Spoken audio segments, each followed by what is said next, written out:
wa kamati kuu ya Chama cha Mapinduzi mstaafu. Nilikuwa mjumbe wa kamati kuu kuanzia mwaka 2012 hadi 2017 pale ambapo lilipotoka agizo la chama aidha uchague kwenye chama au kwenye mambo mengine. Kwa hivyo mimi nilikuwa tayari kipindi hicho nishakuwa mbunge, nikaachia kule. Nimekuwa mjumbe wa halmashauri kuu ya taifa kwa vipindi vitatu mfululizo kuanzia mwaka 2002 hadi mwaka 2017. Waheshimiwa wajumbe, katika kazi zangu ndani ya chama na jumuiya nimeshakuwa katibu wa vijana wa mkoa wa Mjini Unguja. Nimeshakuwa mjumbe wa kamati ya utekelezaji ya vijana taifa. Nimeshakuwa mjumbe wa baraza kuu la vijana taifa kwa vipindi vitatu mfululizo. Nimeshakuwa katibu msaidizi wa Chama cha Mapinduzi ofisi kuu ya CCM Zanzibar, idara ya itikadi na uenezi. Waheshimiwa wajumbe, katika historia yangu ya kisiasa, wakati niko natumikia nafasi ya ukurugenzi kule Zanzibar, toleo la serikali likaja, nikaambiwa kwa sababu wewe ni mkurugenzi na huku ni mwanasiasa, uchague moja, siasa au kazi. Waheshimiwa wajumbe, nikauacha ukurugenzi, nikabaki na ujumbe wa neki. Waheshimiwa wajumbe, kwa kumalizia, Abud omba kura. Kwa kumalizia, uwezo wa kuwatumikia nao, shida za wabunge nazijua, matatizo ya wabunge nafahamu vizuri, naomba kura zenu, naomba kuwatumikia. Asanteni sana.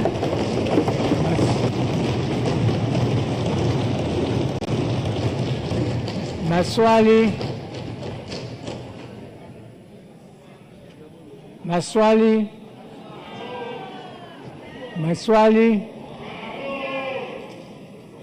Waheshimiwa, tunakwenda kundi la wabunge walio wachache bungeni na nafasi wako wawili, na hapa ni kupiga ndio hapana. Wako wawili, napiga ndio au hapana. Mheshimiwa Agnesta Kaiza ana dharura. Mheshimiwa Ado Shaib Ado.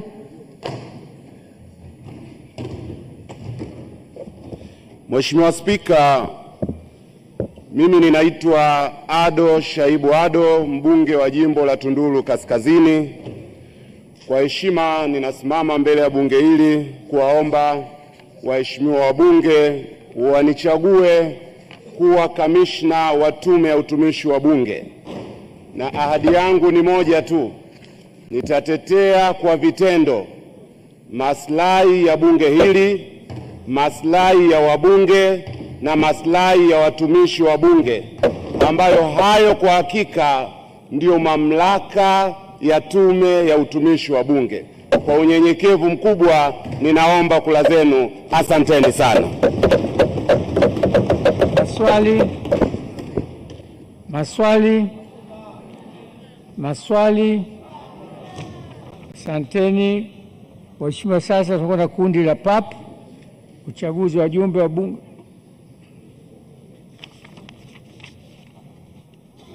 Wagombea Tanzania Bara, kundi A, wabunge wanawake, nafasi ni moja, wako wawili. Mheshimiwa Lulu Matcha.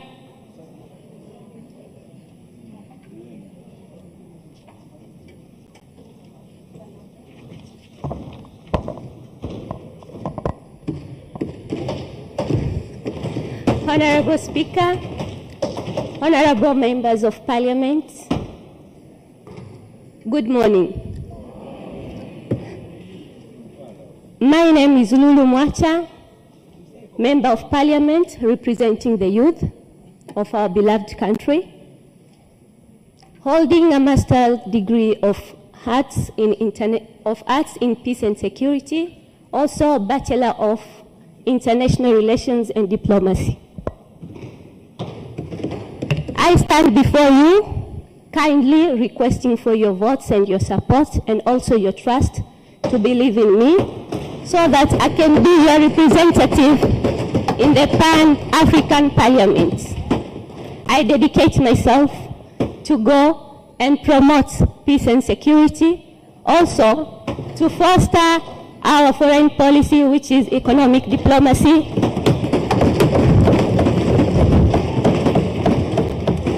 also to strengthen our relationship between us and other African nations.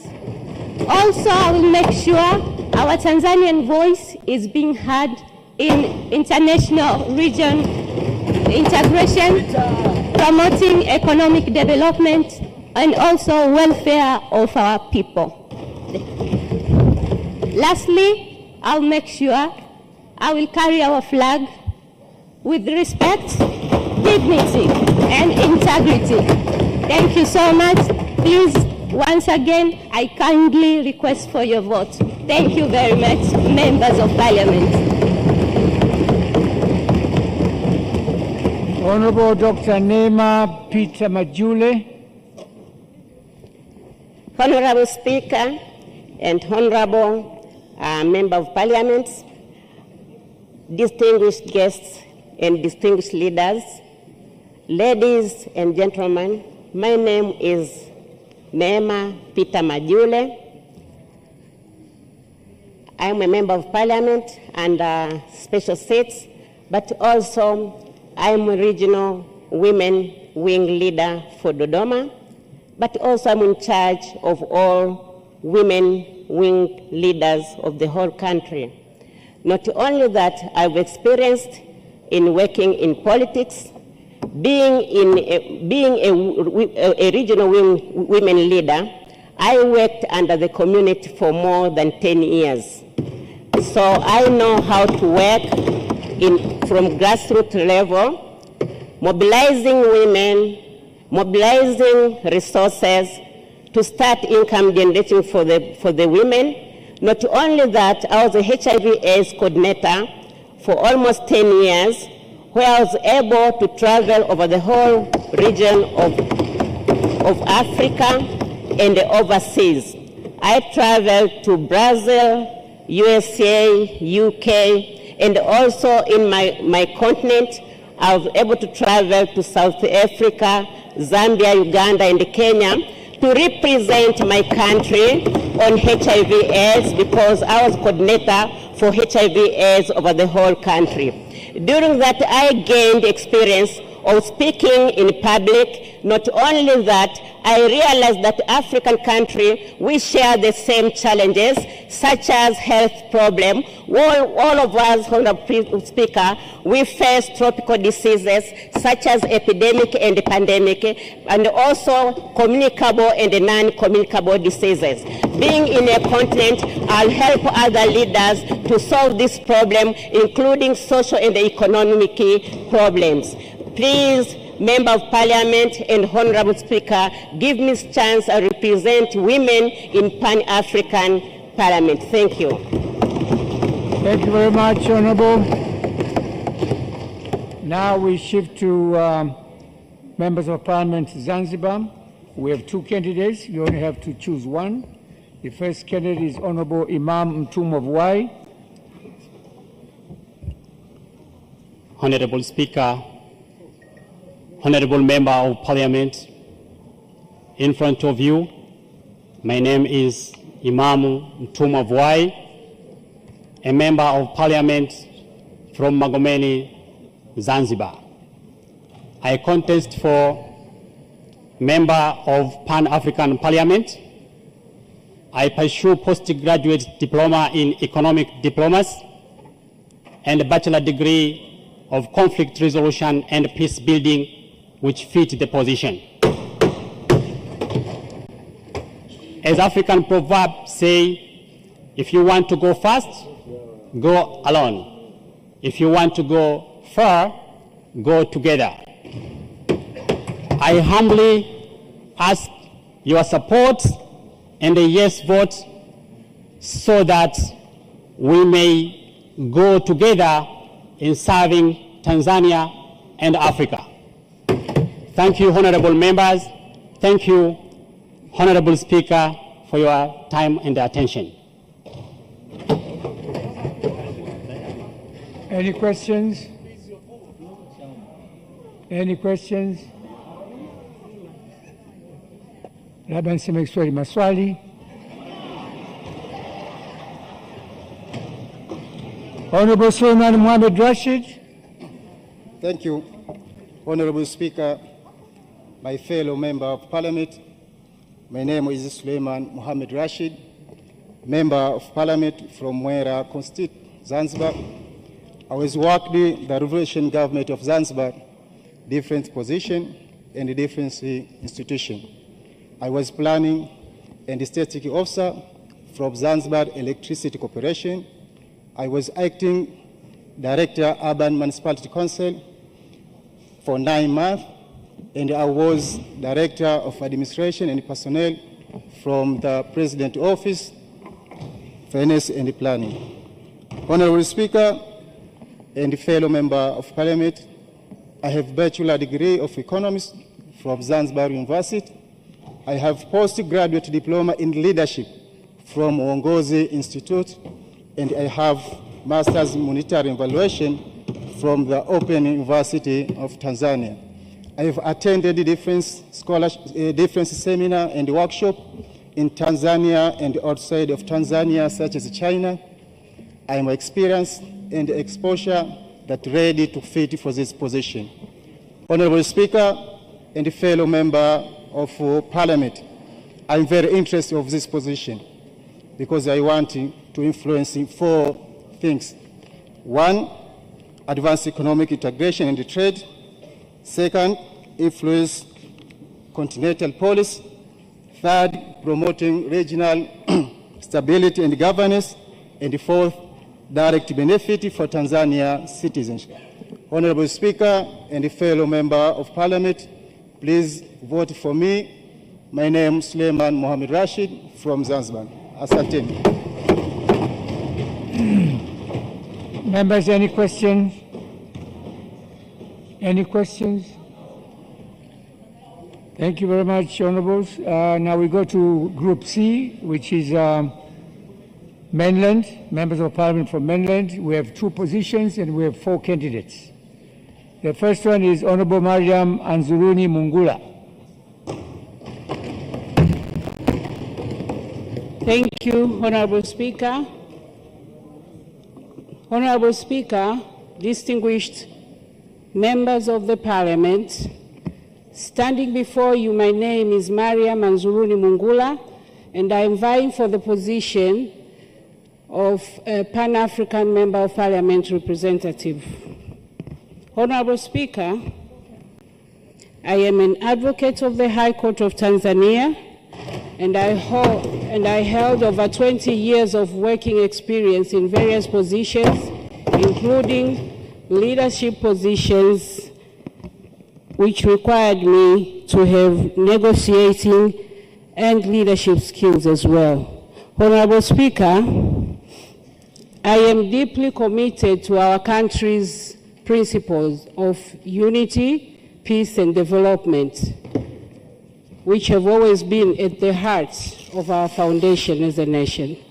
Honorable Speaker, distinguished members of the Parliament, if given this opportunity to represent our country in the Pan-African Parliament, I will ensure to work hard and tirelessly to make sure that these principles and any other interests that we might have as a country are guarded, protected, defended, as well as negotiated within the organ and our continent at large. Honorable Speaker, distinguished members of the Parliament, I humbly ask for your votes. Thank you. Any questions? Honorable Matiko. Thank you, Honorable Speaker. If we elect Honorable Mariam today, I just wanted to know how will you balance the national interest vis-a-vis the continental goals?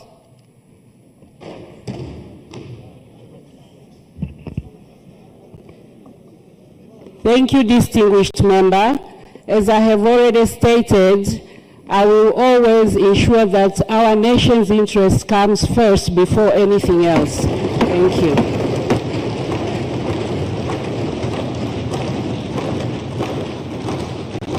Thank you very much, Honorable Joshua Samuel Nassari.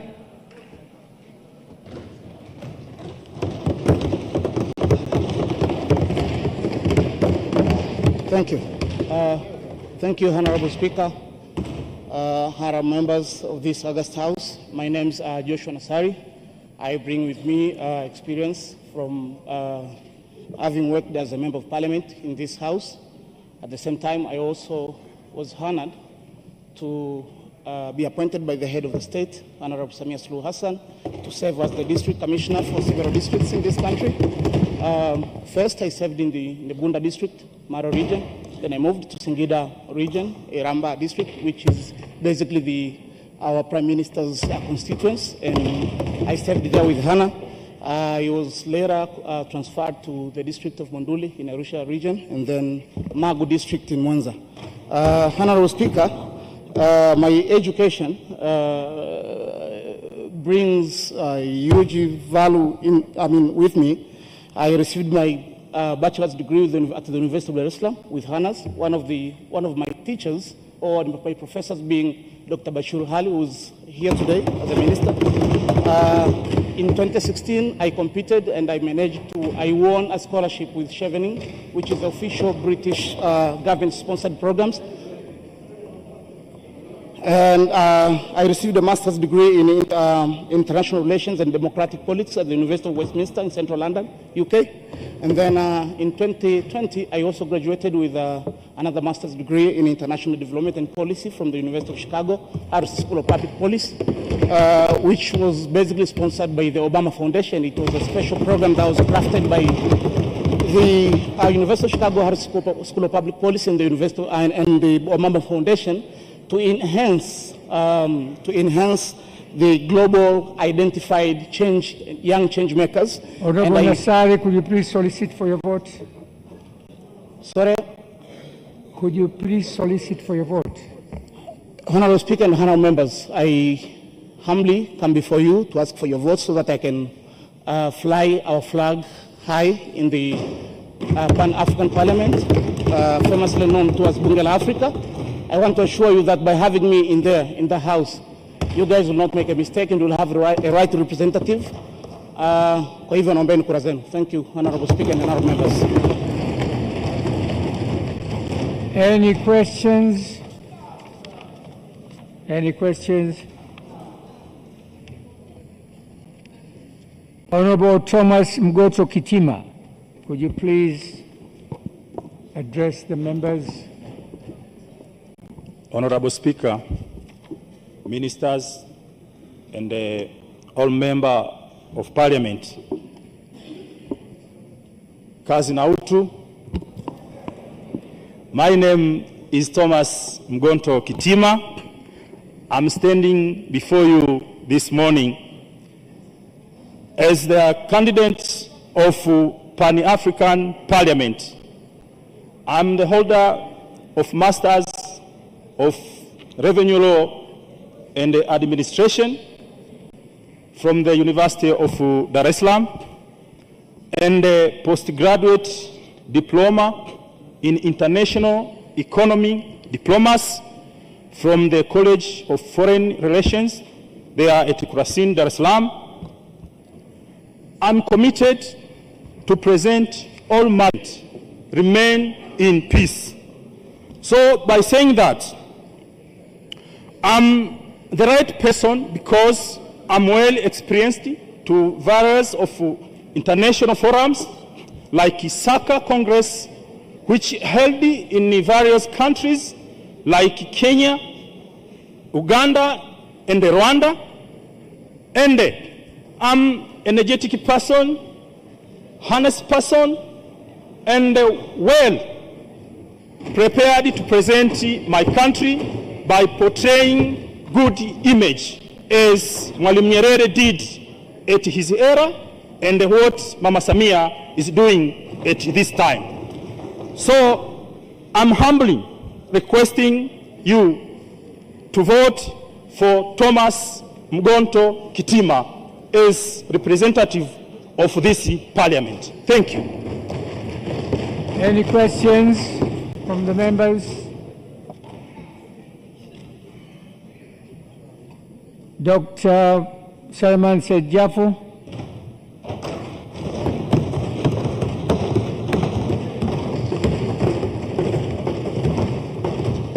Right.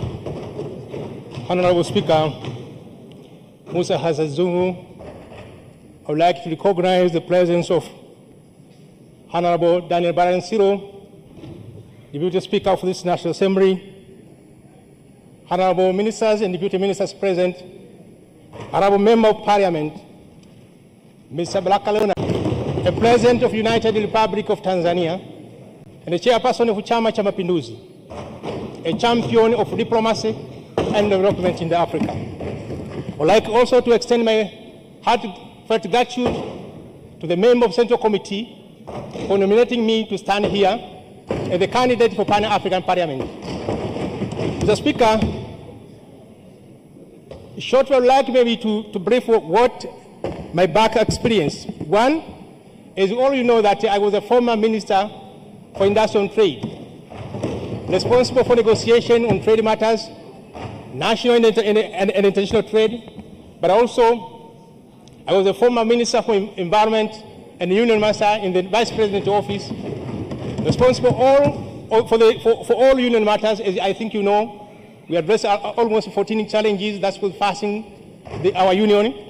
But I was a former Minister for regional and local government authorities for almost 4 years. But also, I was a chairperson of African Continental Free Trade Area for 1 year, serving the African continent on all issues related to the business. But also, I was a member of SADC Parliamentary Forum for the period of 2012 to 2015.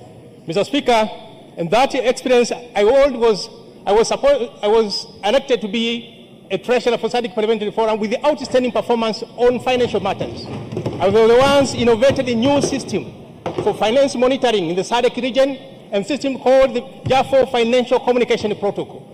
That is a success story that I have. Mr. Speaker, from this back of boldness of experience, I believe that a member of Parliament, they will select me, and I'm sure that I will be the ones who support all the government issues. I will be the ones who represent the government matters to share success stories. Because as you know that African Parliament is a platform, that we have to exchange ideas and share success stories. We, Tanzania, we have to tell our African people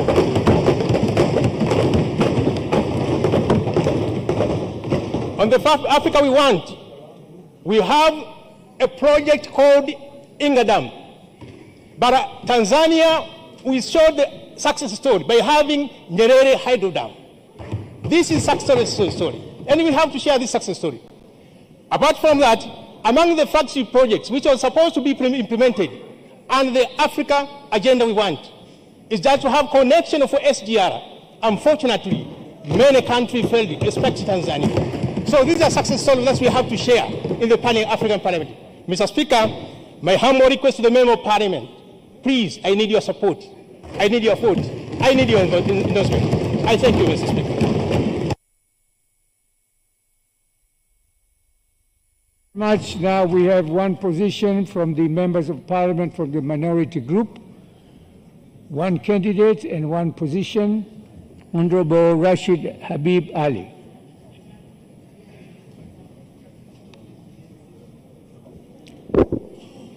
Honorable Speakers and honorable members, ladies and gentlemen, my name is Rashid Habib Ali, a current member of Tanzania Parliament, and I'm Master Holders of Public Administration and Human Resource Management in Zanzibar University, and I'm degree holders of International Relations and Diplomacy, also in Zanzibar University.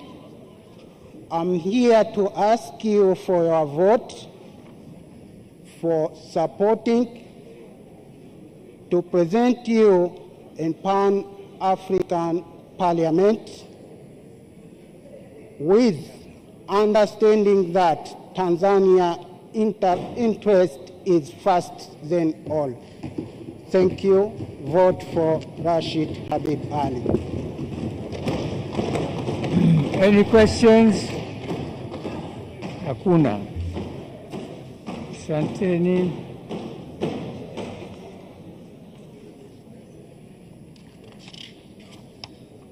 Now we have members of the SADC PF. We'll start with Honorable Kasim Hassan Haji. From Zanzibar, position is 1, and we have 2 candidates. Honorable Member of Parliament, I seek your vote to present Tanzania at SADC Parliamentarian Forum. With proven experience from my previous service, I'm ready to advance our nation and the parliamentarian interests. I respectfully request your support. Thank you. Thank you very much. Any questions? Thank you very much. Now we have another candidate, Honorable Ali Haidar Madeweya. Please address the members.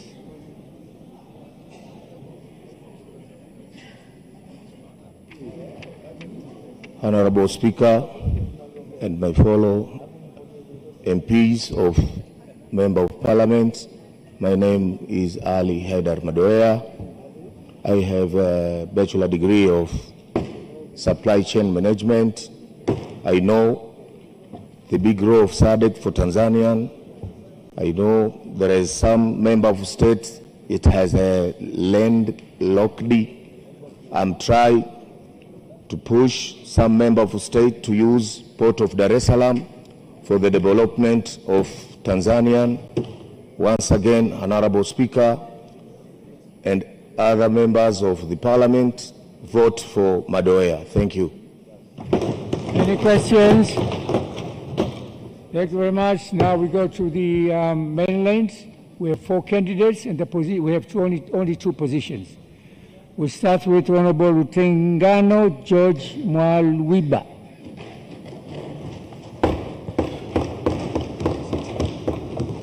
Honorable Mr. Speaker, sir, Honorable Ministers, my colleagues, Member of Parliament in this House, my name is Lutengano George Mwalwiba, a Member of Parliament from Busokelo in Mbeya region. I'm one among those who are just contesting the post of being your representative in SADC Parliamentary Forum.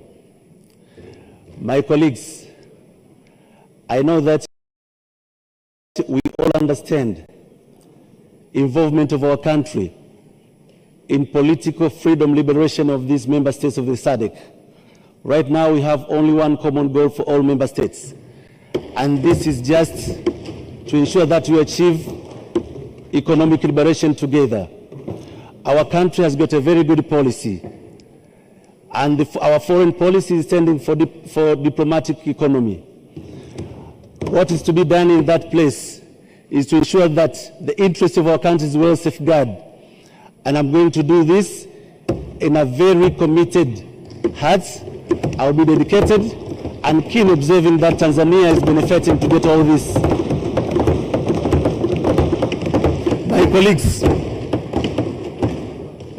My colleagues, I have an MBA in finance. I'm a chartered financial analyst. In two different times, I've been trusted by 2 presidents. The late Dr. John Pombe Magufuli appointed me to be the district executive director for Magu district in Mwanza. And then Her Excellency Dr. Samia Suluhu Hassan appointed me to be the district executive director for Bukombe district in Geita.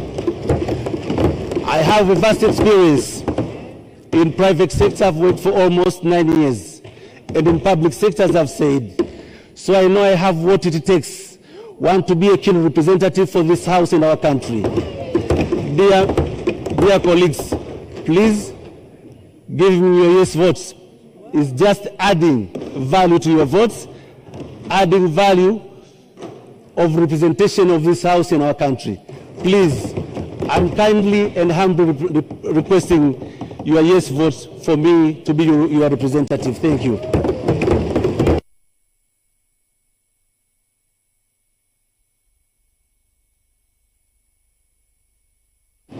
Any questions? We go to the second candidate, Honorable Mwana Hamisi Athmani Mukunda.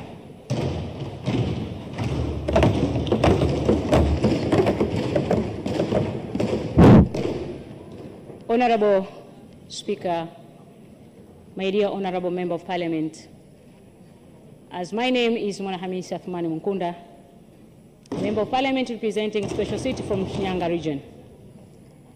Honorable Member of Parliament, I'm contesting, representing you in the SADC Forum, and actually we know that Tanzania plays a central role, strategic and historic, in these southern African countries.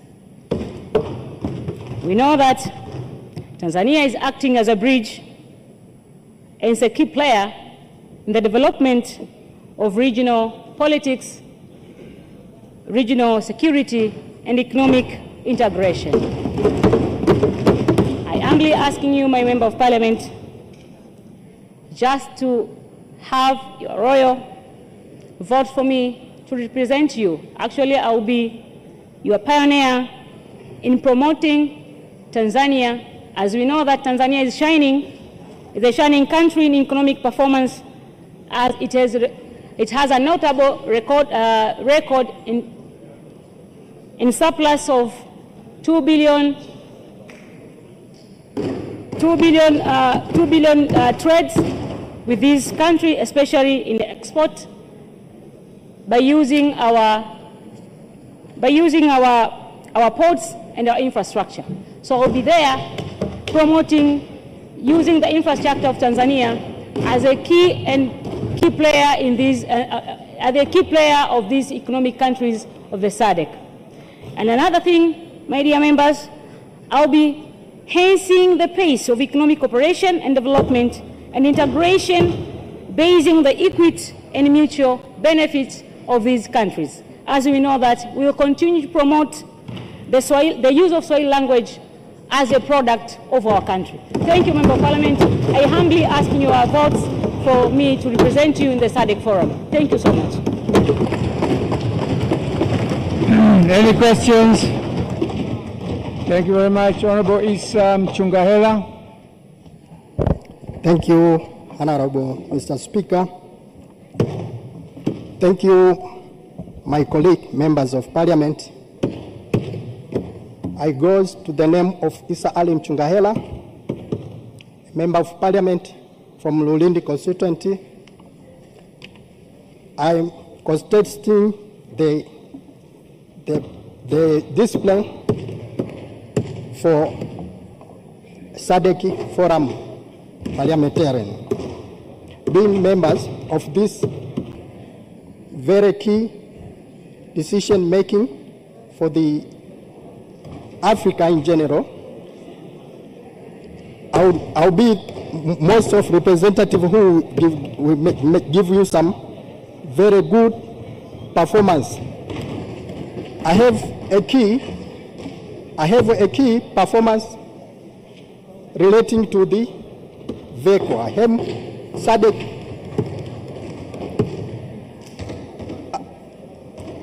I'm sorry.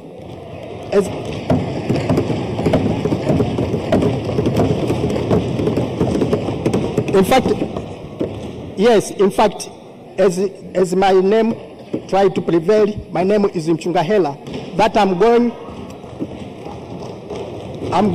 to represent you for all financial matters, because I am finance accountant and auditor international.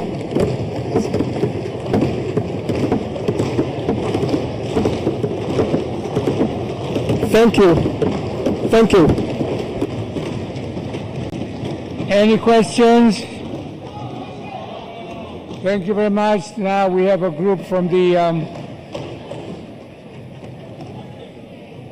last candidate is from the minority group, ACT Wazalendo, Honorable Mohammed Halfan.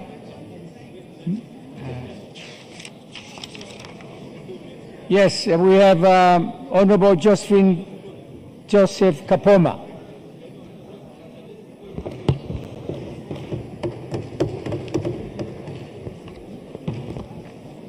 Honorable Speaker, Honorable Member of Parliament, I stand before you this beautiful morning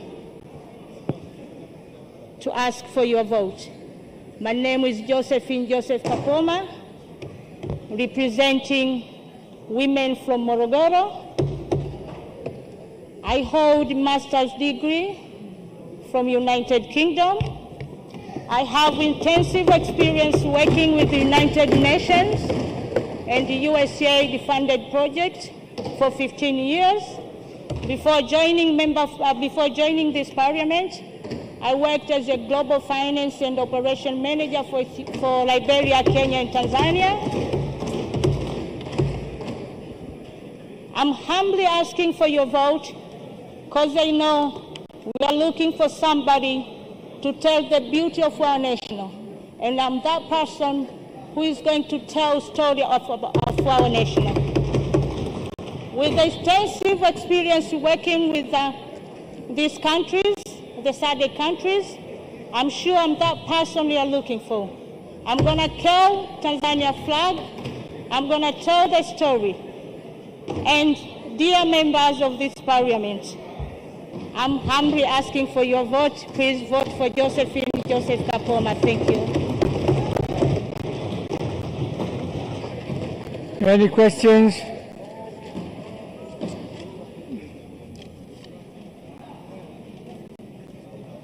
Thank you very much. Our last candidate from this group is a minority group from the ACT Wazalendo, Honorable Mohammed Halfan Issa. We have one position and one candidate.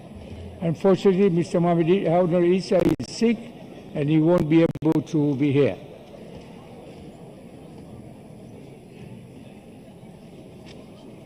So this one position will either be yes or no. Thank you very much. Now we'll proceed to IPU.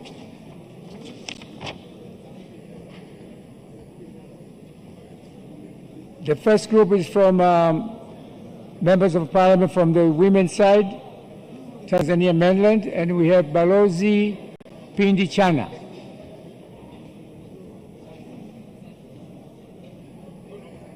Honorable Balozi Pindi Chana.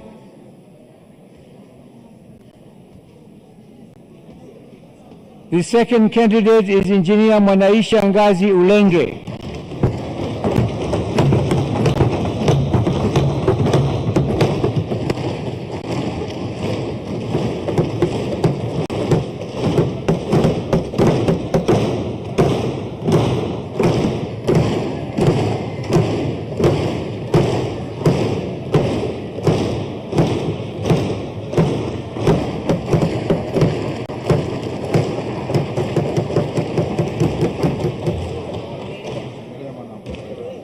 Honorable Speaker, esteemed honorable ministers, dear colleagues, honorable members of the parliament, I'm honored to stand before you this morning, and I've yet stood before the Almighty God, the most beneficiaries, the most merciful. My name is Manisha Lang. I'm the holder of master's degree in civil engineering and environmental science. I'm also the holder of master's degree in port and coastal engineering from the University of Tokyo. I've got the opportunity to work in the central government in the Ministry of Works, as well as TANROADS and Tanzania Ports Authority.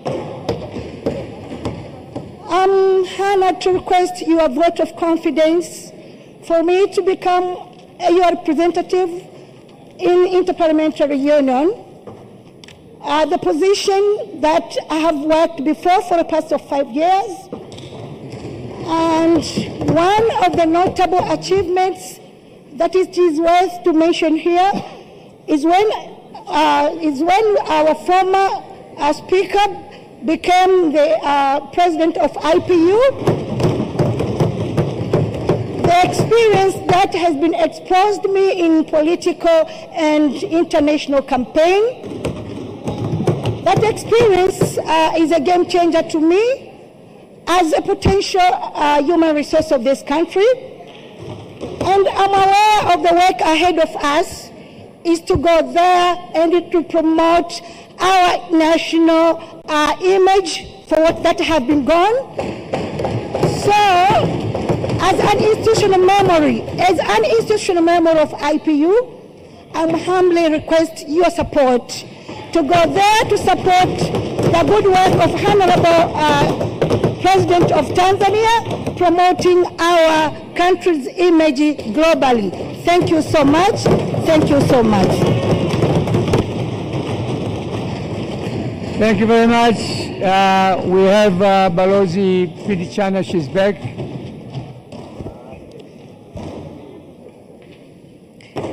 Honorable Speaker, my name is Pindi Chana. However, they call me Ambassador Dr. Pindi Chana.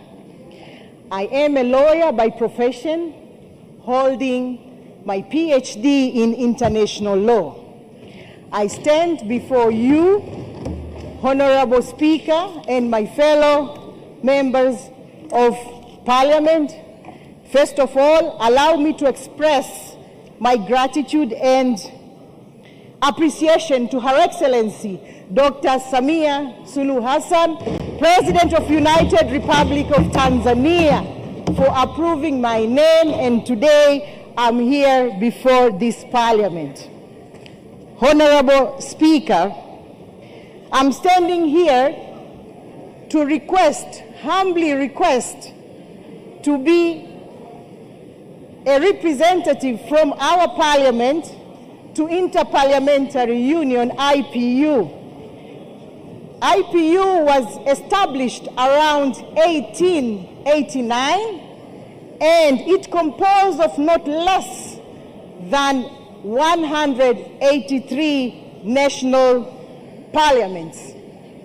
I want to say that IPU is concerned with issues of human rights, issues of peace, democracy, and parliamentary diplomacy. Being a lawyer and a diplomat, I'm sure I'm uniquely positioned to serve for this position. I hereby, with all humbleness, request, Honorable Speaker, and my fellow brothers and sisters, members of Parliament, I request for your 100% vote to go and represent this Parliament to IPU. With these few remarks, Bright scholar. Professionally, I have been a lecturer before joining this position as an MP, and my master's and PhD students have been coming from multiple countries, representing multiple organizations, some of those that fund our countries in different development projects, and therefore I understand the global position in development, especially for our lower and middle income countries. I have also served American community with community organizations for health, whereby the major agenda was prevention and looking at global policies on health, equity, and inclusion. Honorable Speaker, my return to Tanzania was a very patriotic decision to come and be of a national service as a member of parliament, which is a very strategic position for my commitment and contribution to translate global achievement into our own locally grown outcomes. and therefore I stand here before you to request your trust in my achievements that will be capable to translate Tanzanian pride into the global arena.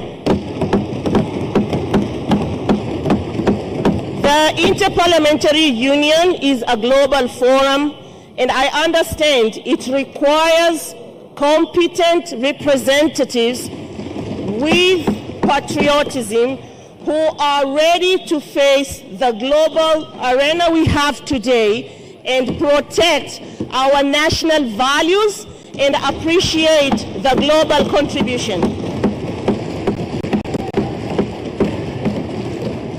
Honorable Speaker, these are not abstract debates.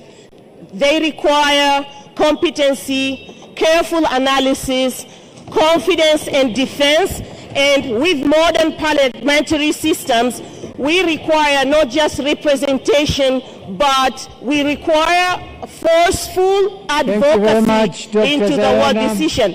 I request for your votes, your trust, and I will be serving Tanzania with highest dignity.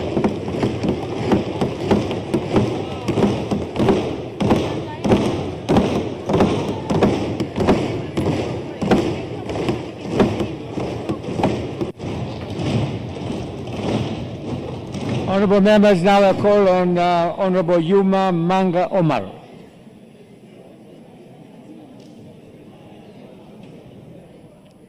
Honorable Yuma Omar.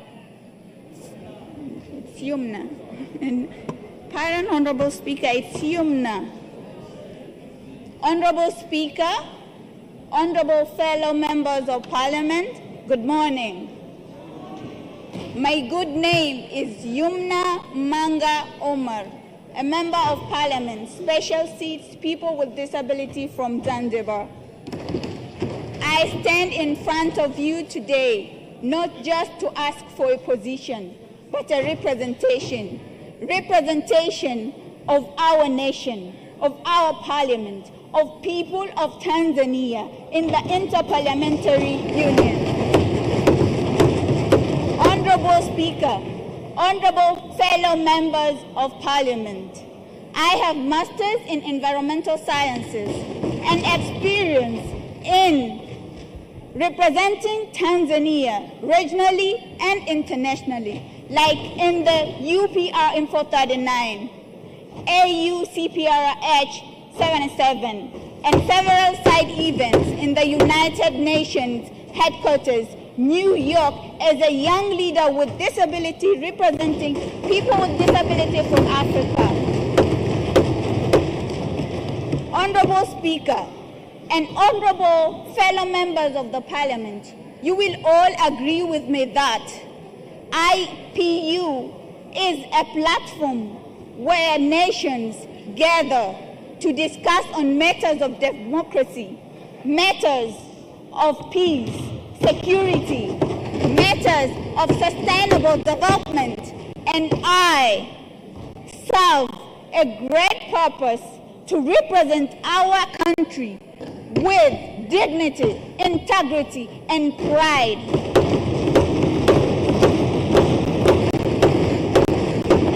Honorable fellow member of Parliament, I sincerely, humbly, from the bottom of my heart, ask for your vote. Thank you. Yumna Pewe. Congratulations. Members of Parliament, this is the epic of Tanzania. Two candidates running for the same position and each one of them supporting the other.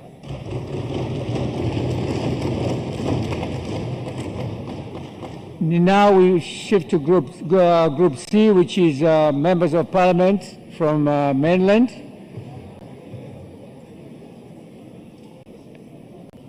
We start with Honorable Engineer Fatma Rambo.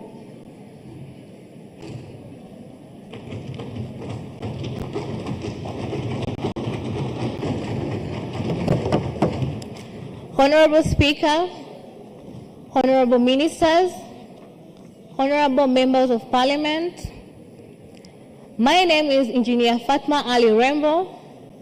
I'm a Member of Parliament Special Seat representing Iringa region. I have a bachelor degree of computer science engineering, and also I have a master's of science in software engineering. I'm honored to announce my candidates for a seat in the Interparliamentary Union. I humbly ask for your votes. I assure you, and I'm very committed to strengthening Tanzanian voice in the global parliamentary cooperation.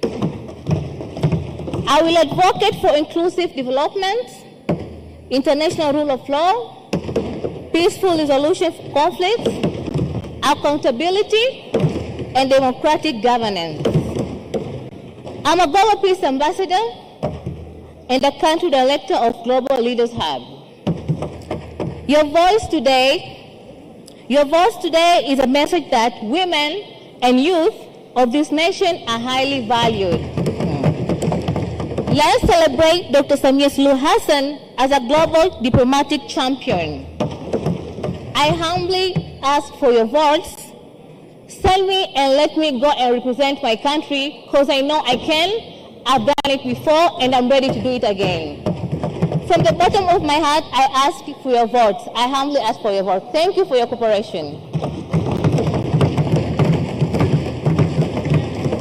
Any questions? Thank you very much. We have Honorable Elbariki Emmanuel Kingu.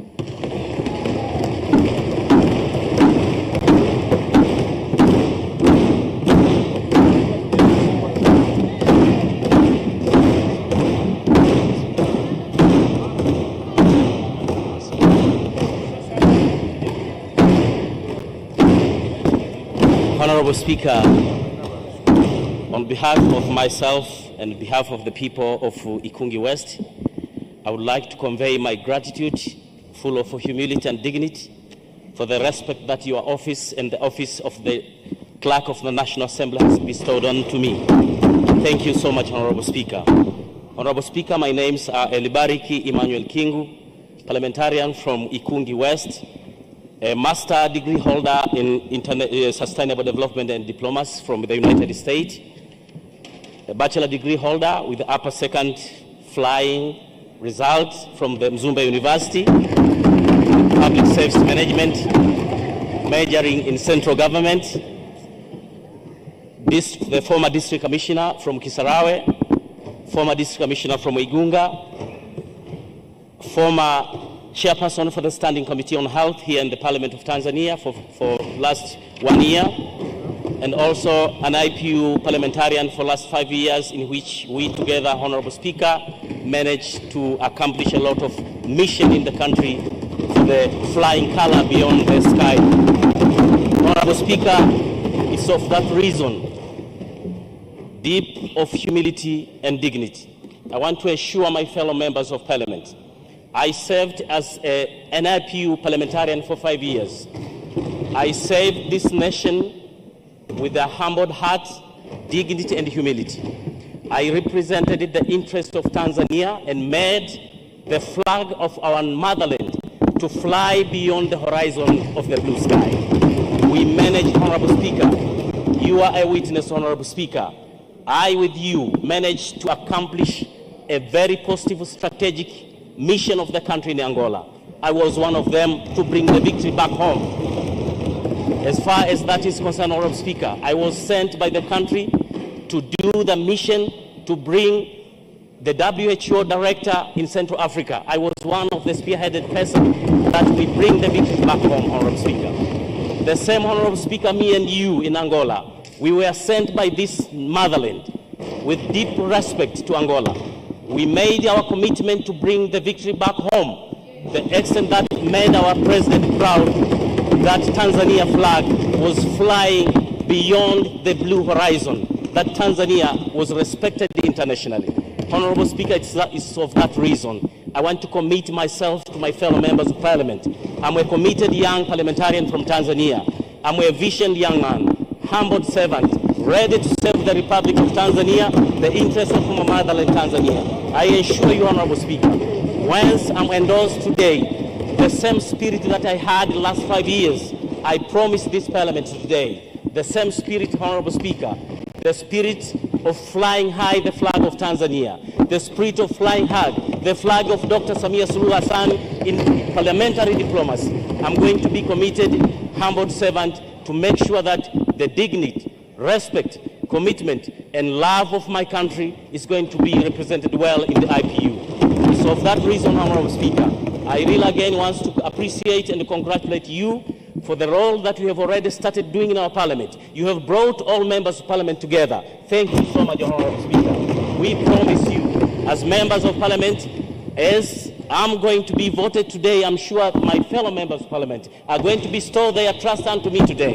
I promise you, Honorable Speaker, I, with other members of parliament that will join the IPU, we are going to make the flag of Tanzania fly high once again. To make sure that we trust you. Bring back the victory for the benefit of this country. Thank you so much. Asante, I beg you, Natosha. members of parliament, with deep humility, respect and dignity, vote for me, vote for your son King.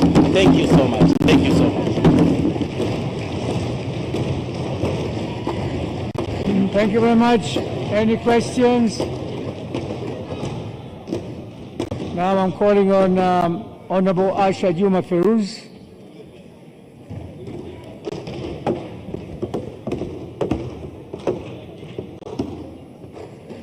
Mr. Right, Honorable Speaker, my fellow members of Parliament, ladies and gentlemen, good morning.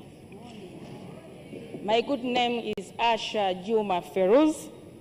I'm a member of Parliament representing colleges and universities. I have a master's degree of planning and educational management, postgraduate diploma in economic diplomas, and bachelor degree of education. Professionally, I'm assistant lecturer, pursue the community development courses. My dear fellow colleague, I'm humble to stand in front of you to beg for your votes for me to represent my country or to IPU parliamentary. My dear colleagues, what I can promise you, I'll be very committed and focused to maintain our national interest, especially in peace, maintaining democracy growth and sustainable development.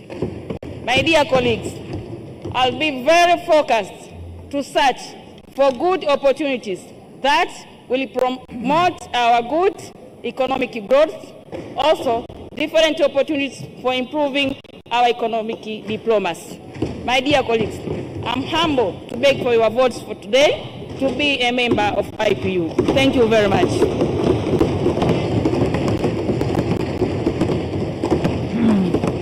Thank you very much. Any questions? Thank you very much. Honorable Rashid Shangazi.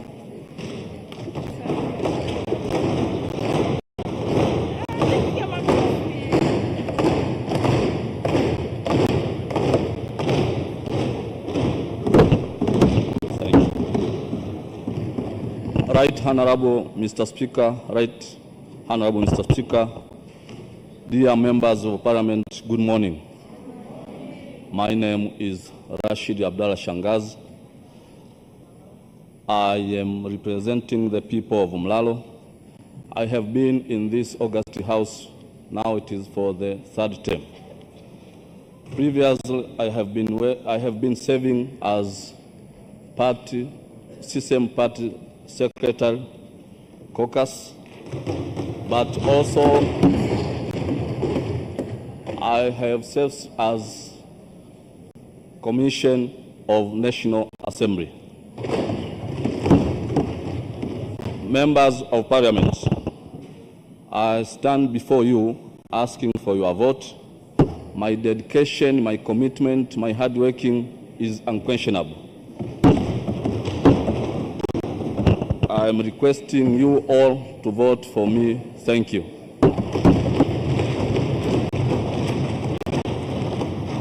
Now I call upon you, Honorable Emmanuel Kai.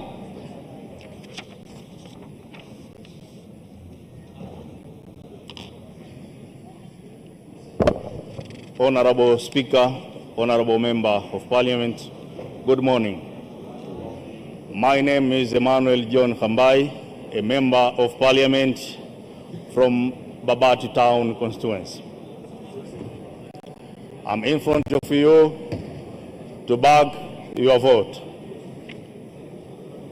I humbly beg your vote. My education, I have master degree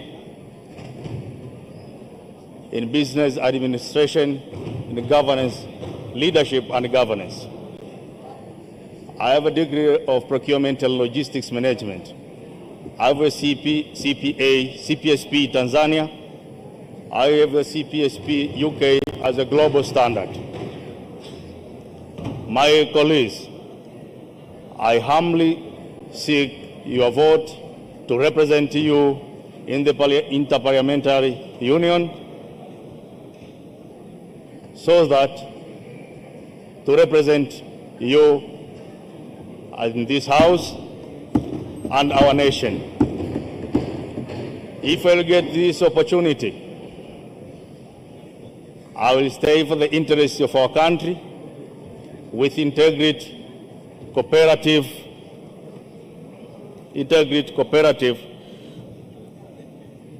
and for advanced dialogue to cooperate and in interest of our nation.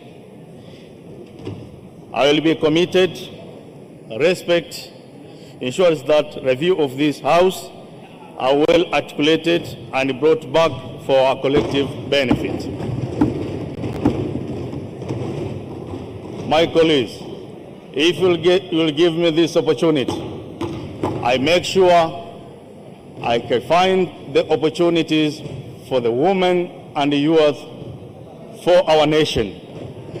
I'll represent our nation in global, so that to maintain the interest of our nation and to make sure I will work on those things which Dr. Samia Suluhu Hassan says for the interest of our nation. I kindly request for your vote and support me. Thank you. Thank you very much. Now we proceed to Dr. Emmanuel Kambaji Nuwas. Honorable Speaker, my name is Dr. Emmanuel Nuwas. I am the Member of Parliament from the Mbulu Rural Constituency, and I am contesting for the position of Interparliamentary Union for the following reasons. One is that we as a Tanzania, as a nation, we need to represent our part in the global community. And we understand that we have a national development agenda that we cannot do alone. And therefore we need also international corporations and also international relations. But also, why me today? I am a holder of Masters in General Surgery, so I'm a surgeon experienced in healthcare, and I also hold a Masters in Business Management, and I also have an experience in working in healthcare for over 20 years. And therefore, I have been concentrating in the area of surgery, but also health of maternal and neonatal care, which also is one of the national and international agenda. And therefore, I want to bring my experience into this international community to represent this parliament, so that we can foster and showcase our interests into the international community. But also, we want to harness the experience and also innovations from the international community to enrich our national agenda within the country, so that we can foster our development.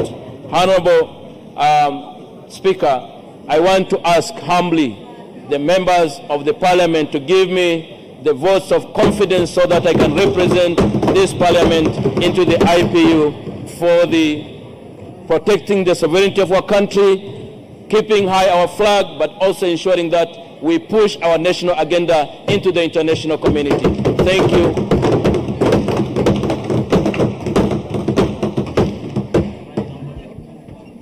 Now I call upon Dr. Yahya Ismail Nawanda. Dear Honorable Speaker, Honorable Members of Parliament, my name is Dr. Yahya Ismail Nawanda. I'm a PhD holder from University of South Africa, and then I'm also holding a master's from University of Antwerp in Belgium.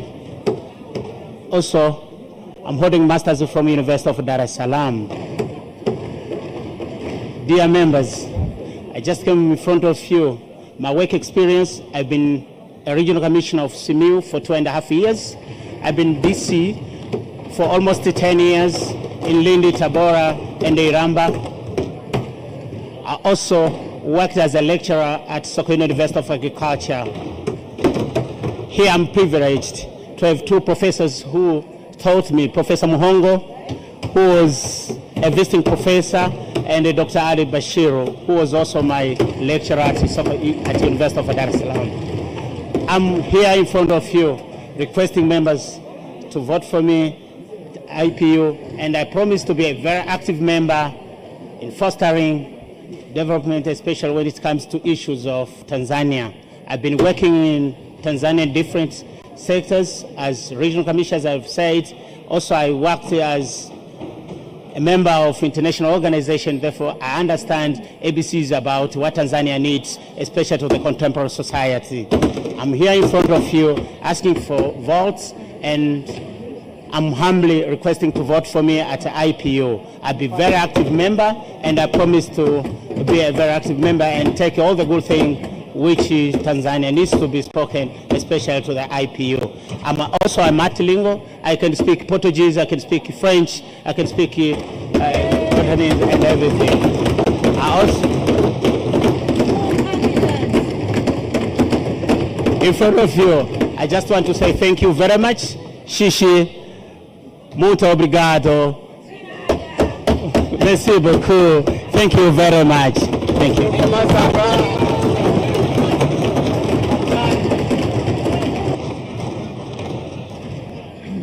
Thank you very much. I believe there are no questions. Now we proceed to Honorable. Dear colleague, I am a lawyer, project management and logistics specialist. Indeed, I'm a pharmaceutical technician. I'm here before you, colleague, to request your vote to represent this board to IPU platform. I'll be there to tell them about the worth, about the beauty, and the vast opportunity of investments into our country. I want to go there with our 2025-2050 economic vision, and to attract them to come and invest, especially into the agriculture. I will tell them the haven of peace is still valid and existing. Indeed, Zanzibar yetu ni njema, atakaye aje. Dear honorable members of parliament, I'm requesting now your vote of yes to enable me represent into this platform. Thank you so much.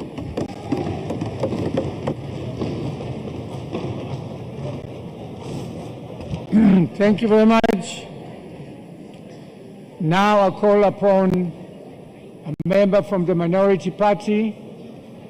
There's one position and one candidate. Honorable Kiza May.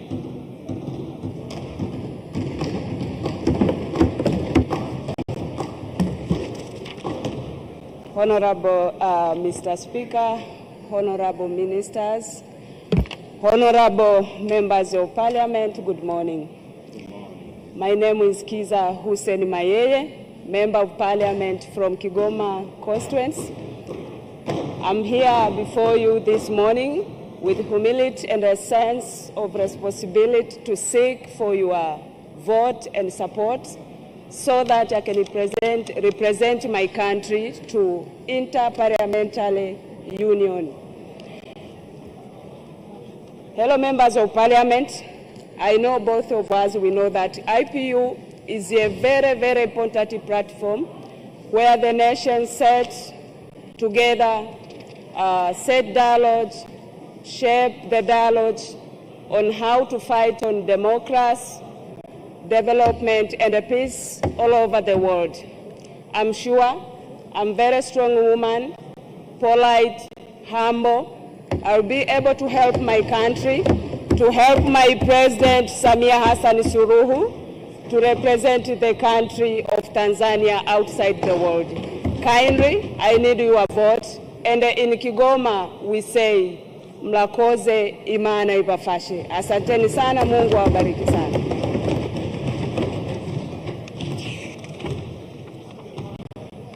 Thank you very much. Members, now we come to the last group, and that is the Forum of Parliaments of the Great Lakes region.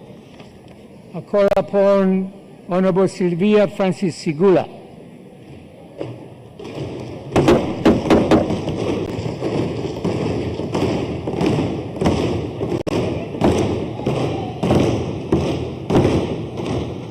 Thank you, Honorable Speaker, Honorable Member of Parliament. With respect and gratitude, I would like to greet you all. Good morning. Honorable Member of Parliament, before you, I'm Sylvia Sigula, Member of Parliament, Special Seat from Rukwa Region. Dear Honorable Members of Parliament, my profession, I'm a lawyer by profession, holding a bachelor degree in laws. Honorable Member of Parliament, I'm honored to stand before you, seeking your votes and your confidence upon me. Dear Honorable Members of Parliament, I'm humbly request for your votes so that I can represent my nation to the Great Lakes region. Honorable Member of Parliament, as all we know, the Great Lakes region deals with conflict resolution, and the Great Lakes region is very important for peace, security, and cooperation among member states. Honorable Member of Parliament, if I'll be given this chance, I promise you I will represent my country with confidence, with respect, with integrity, confidence, and commitment. Dear members of Parliament, as all we know, if I get this chance, I promise you, it will not be for my own benefit, but for the interest of my nation and my state and my Parliament. Dear members of Parliament, brothers and sisters, I humbly request for your vote. Thank you very much.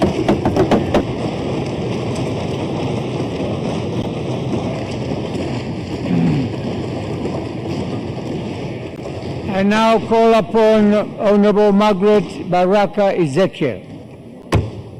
Honorable Speaker, honorable members of Parliament, honorable ministers, and every single person in this room that I now humbly call my family. I, Margaret Baraka Ezekiel, I am a member of Parliament from Geita Region, representing non-governmental organizations. In terms of my education, I've had my business and economic studies in New York, in the United States of America. But my biggest degree and my biggest education, it is that I'm patriotic, it is that I'm Tanzanian, and it's that I love my country from the deep and bottom part of my heart. I have served as a member of the East African Model United Nations for the past 10 years of my life. I have served in the political committee as well as the Special Summit and the United Nations Security Council. I am well aware of the United Nations Sustainable Development Goals, and I'm well aware of the United Nations Charter. I'm well aware of our country's position in terms of geopolitical stability and resolution. Honorable delegates, I stand before you to humbly ask for your vote as an act of confidence, as an act of solidarity, as an act of understanding that to me, my greatest passion, my greatest commitment is to serve my nation in front of the world, in front of the continent, and also in front of the Parliament of the Great Lakes. And in the words of Mwalimu Julius Kambarage Nyerere, the founding father of our nation, he states and he said that a great nation is not one with buildings, is not one with roads, it's one with respect. And it's with that same respect I would like to stand with the interests of my country in matters of national security, national sovereignty, and national patriotism. In a world where human dignity is eroding, in a world where diplomacy is fading, I would like to say to the world and to the Great Lakes that I am proud. I am proud to be Tanzanian. I am proud that my president, Dr. Samia Suluhu Hassan, has been among the presidents who up to now have held on to the true meaning of the word diplomacy, of the word humanitarian, of the word of economic and environmental activist. And with every word, she has stood for her country with great dignity, with great humility. And it is with this great spirit, that I will so certainly serve my country with great respect. And kwa wazazi wangu na familia yangu, waheshimiwa wabunge wote, kwa unyenyekevu mkubwa, kwa uadilifu mkubwa, mimi ni msikivu, mimi ni mtii, mimi ni mdogo, niko tayari kujifunza, mtakaponituma nitaenda. Hivyo basi kwa unyenyekevu ninaomba kura yenu. Asanteni sana.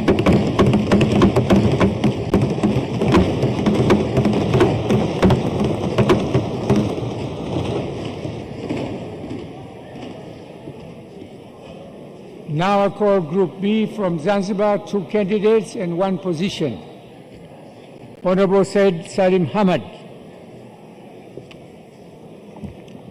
Thank you, Honorable Speaker and honorable members. First of all,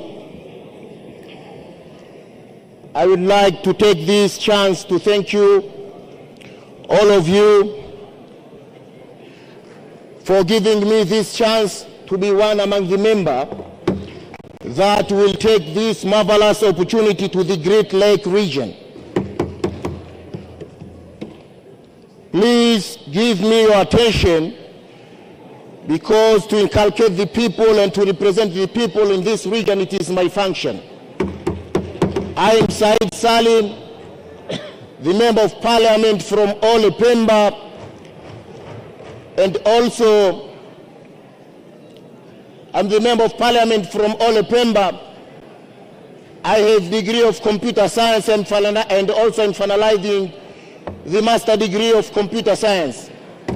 Honorable members, I have this specific course which is certified internationally project manager specialist from Cambridge University, UK. Honorable members, currently, instead of Member of Parliament, I am monitoring different projects in Zanzibar and here in mainland. Honorable members, in this Great Lake region, there are some conflicts that want to be solved. At the same time, there are some economical issues that want to be initiated. It is I that will take your ideas and to represent there very effectively. Honorable member, one among the country from this great region is DRC, and their mother tongue is the French language. So instead of speaking Swahili language as in my mother tongue, I also can speak English language. Instead of English language, I can speak French language, and I can use this, my French language, to represent this idea to this DRC very effectively. So je peux parler français, mais malheureusement, je ne peux pas parler ici, parce que ici c'est anglais seulement. Merci beaucoup. Honorable member, thank you very much. Thank you.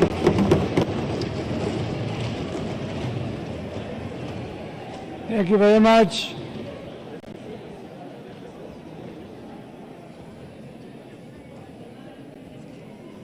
Members of Parliament, can we have order in the Parliament? Members of Parliament, can we have order in the Parliament? Loitering in the Parliament is not permitted. Everyone should sit on his or her chair, please. Capiche?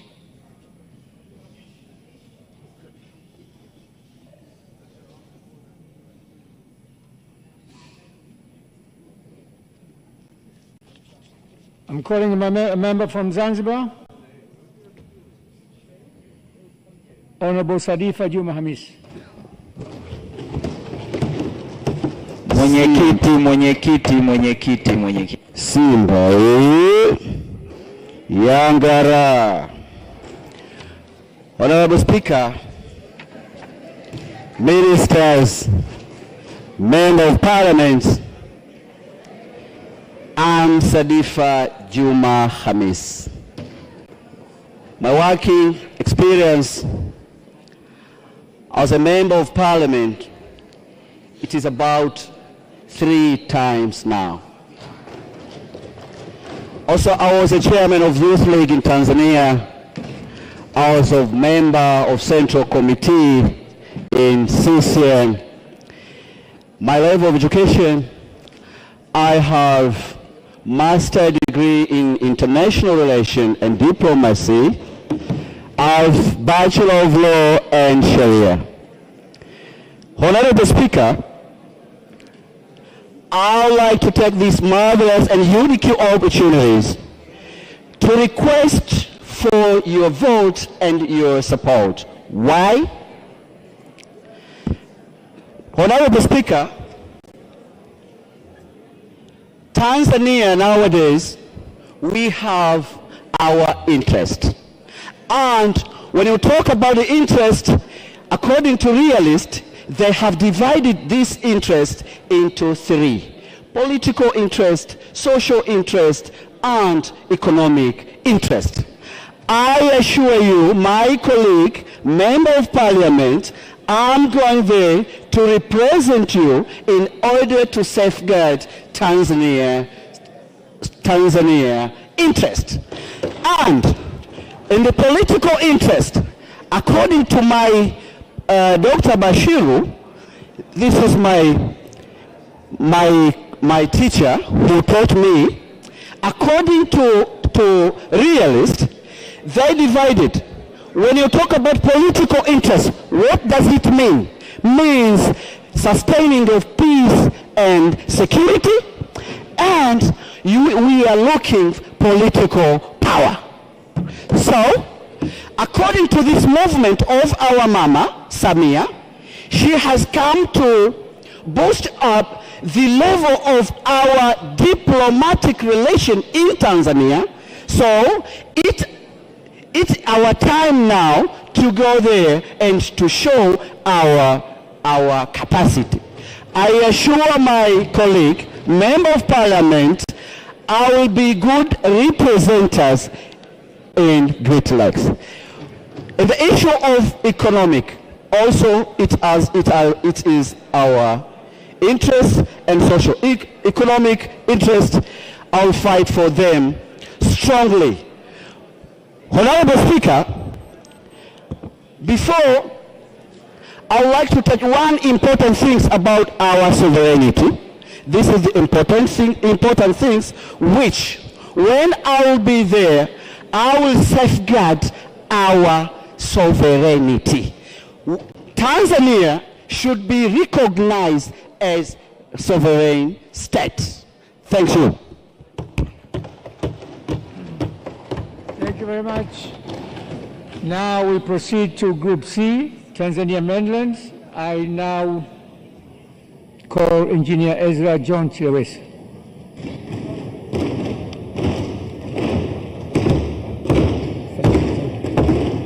Right Honorable Speaker, my fellow members of Parliament, I'm taking this opportunity first to thank you, Right Honorable Speaker, for nominating my name, but also I'm greeting you, members of Parliament. In front of you, my name is Engineer Ezra John Chiweresa, a member of Parliament representing Biharamulo Magharibi constituent. But in this forum, for the last 5 years, I've been representing the Parliament of Tanzania in the forum of ICJ Roala as the head of delegation for the team of Tanzania, but also I've been serving for the past 5 years as a member of the Executive Committee of the Parliament of Forum, and also, as I'm standing now, I'm holding a position as the President of the Humanitarian and the Social Issues Committee of this Forum of Parliament, which is due for elections later in May, which will be done in Kinshasa at the plenary, which is coming very soon.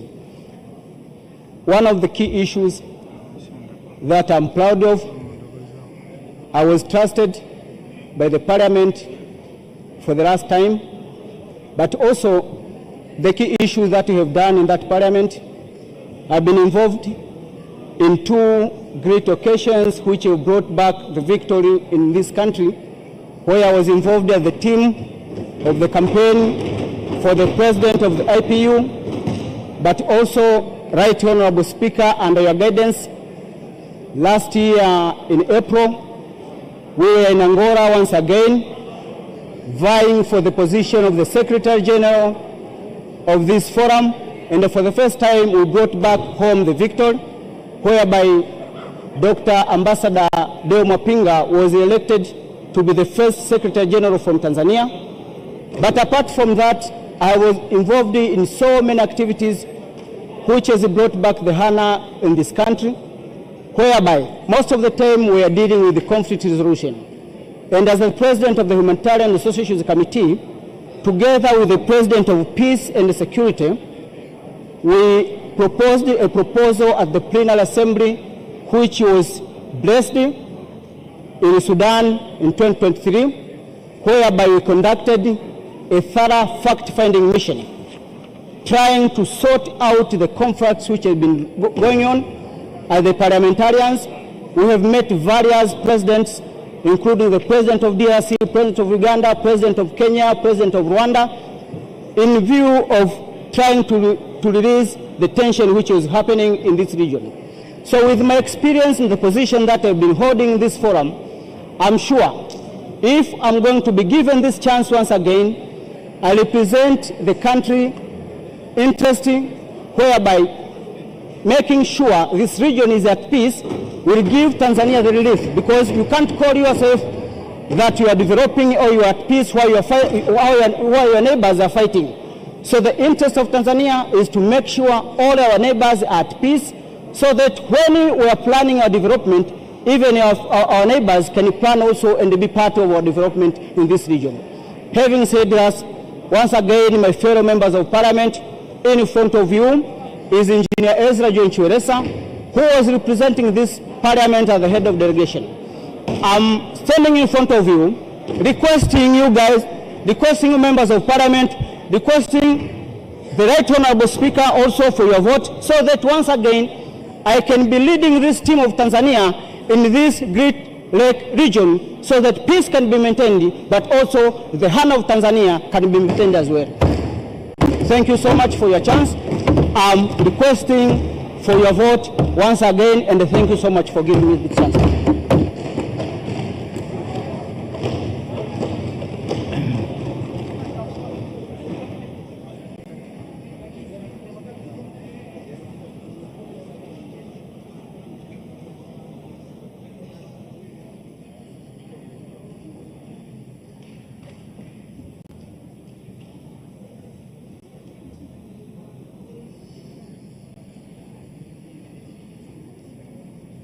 Talking without permission of the Speaker is not allowed in the Parliament.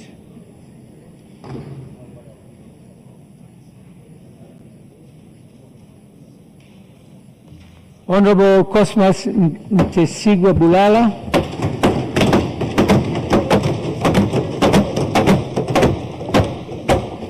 Thank you. Honorable Speaker, honorable members of Parliament, my name is Cosmas Inigua, Member of Parliament for Kwimba constituency. My colleagues from Mwanza call me Mwanza's finest. And I rise before you to seek to represent this House in the Forum of Parliaments of the International Conference on the Great Lakes region. Honorable Speaker, honorable members, the Great Lakes regions hosts over 300 million people. It controls strategic mineral and trade corridors, but yet continues to face insecurity, driven largely by illicit resource flows, youth unemployment, and weak regional coordination. Therefore, parliamentary representation in this forum is not only symbolic but strategic. Honorable members, I request for your votes to represent you in this forum to talk on issues of peace and security, issues of trade and investment, and on youth and the future. Honorable members of Parliament, this responsibility aligns fully with Tanzania's national priorities under the leadership of Her Excellency Dr. Samia Suluhu Hassan, President of the United Republic of Tanzania, and our long-term development plan, which we have been discussing this week. I bring commitment, regional focus, and strong representation of this House. I humbly and respectfully ask for your votes. Thank you.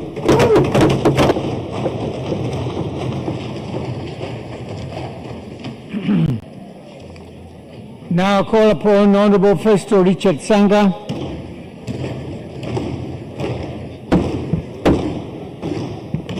Thank you, Honorable Speaker and my fellow member of Parliament. My name is Festo Sanga. I present Makete constituency, the great people of Makete, from Njombe region. Mr. Speaker, I hold a degree of political science and also a master's degree of leadership and good governance. And a few months to come, I'm going to graduate with another master's degree on peace and security. Mr. Speaker, all of us, we know the great role played by our nation to this great Lakes state, especially on the peace building and on conflict resolution. Tanzania has played also a great role on the military mission on Sudan, on Congo, on the conflict resolution in Burundi. So, my role, it will be just to align with the foreign diplomatic policies of our country, which emphasizes on peace, building, and conflict resolution.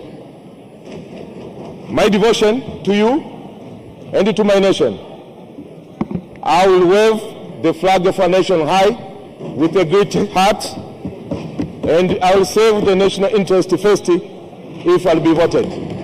I'm humbly requesting for your votes so that I'm going to represent this House and this nation of my loved motherland. Thank you so much, Mr. Speaker, and thank you for giving this chance. Thank you. Now I call upon Honorable Edwin Sware.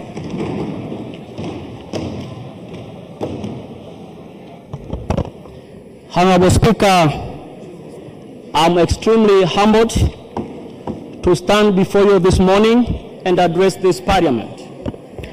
First of all, members of Parliament, before you, I'm Edwin Sware, a graduate of bachelor degree from the University of Dar es Salaam and holding a master's degree in corporate law and international law. Members of Parliament, it is a great honor for me this morning to seek a vote from you to represent you in the Great Lakes. Honorable members, You may ask why I'm vying for this position. In the previous parliament, I was serving in the committee of this parliament dealing with foreign, peace and security. When I was serving in this committee, I came to learn that there is a need to add value and weight to the team in the Great Lakes.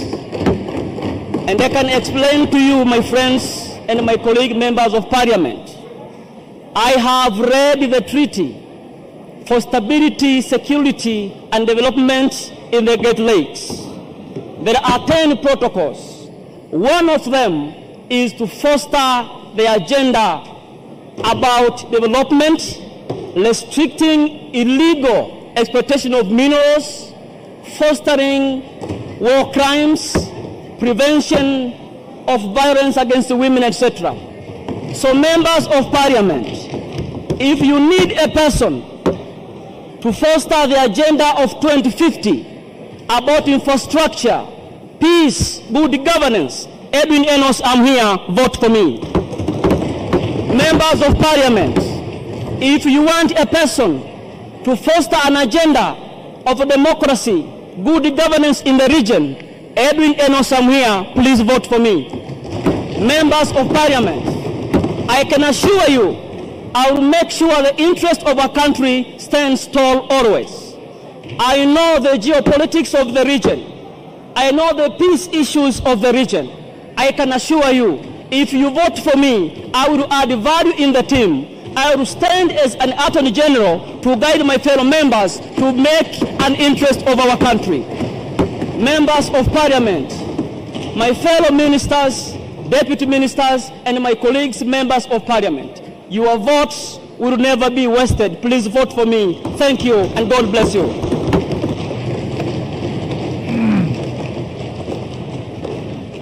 Now I call the last candidate on this group, from the minority group, ACT, Honorable Bakari Shingo.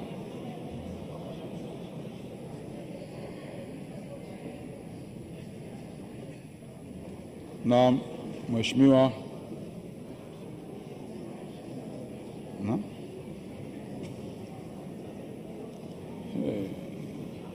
I'm Bakari Shingo from Ukonga.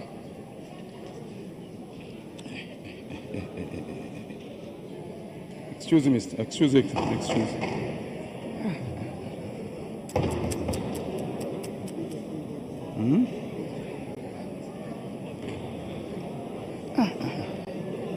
Excuse.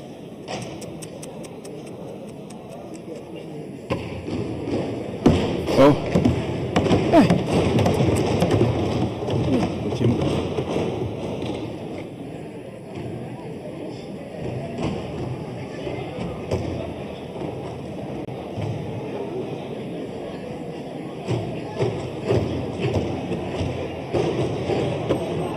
Another one.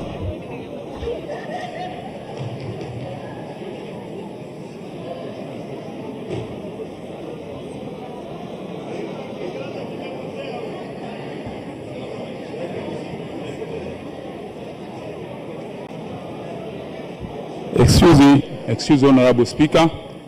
I'm Bakari Shingo from Ukonga. I here for present a member. Good morning, every member of Parliament.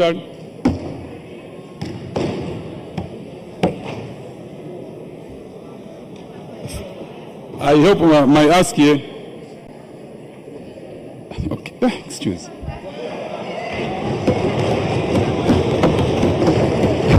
Mheshimiwa, mambo ya ugeni na mambo yake.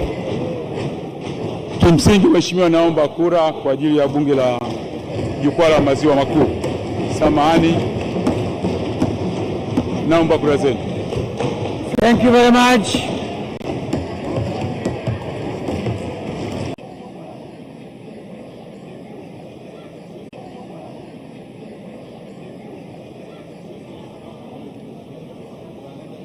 Members of Parliament,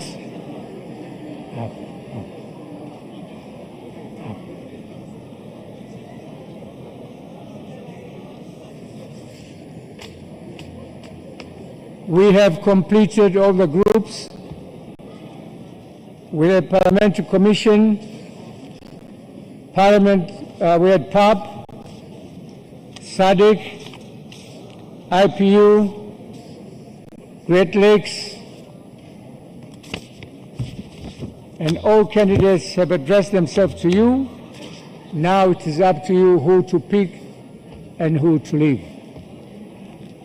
Before we distribute the ballot papers, the Sergeant of Arms, please ring the bell so that every member is in the house within 2 minutes.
Lisha wapi na kwa nini.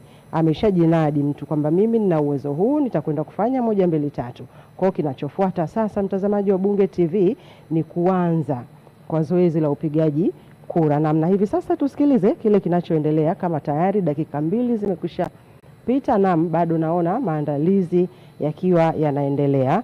Tujikumbushe tu miongoni mwa michango ambayo imetolewa na wale wagombea wakati wakiomba wabunge wawachague wawaamini katika nafasi mbalimbali. Kwa upande wa nafasi ya tume ya utumishi wa bunge, basi wagombea wamenadi sifa zao za kitaaluma, lakini nafasi mbalimbali walizohudumu na uzoefu wao, lakini wameeleza namna walivyojipanga kuhudumu katika nafasi hiyo kwa kuhakikisha kwamba wanatetea maslahi ya wabunge na bunge kwa ujumla. Ninapewa ishara hapa kwamba ndani ya ukumbi wa bunge mambo ni tayari. Twende pamoja tusikilize. Au tubadilishe lugha sasa tuseme Kiswahili? Ndio lugha yetu ya taifa.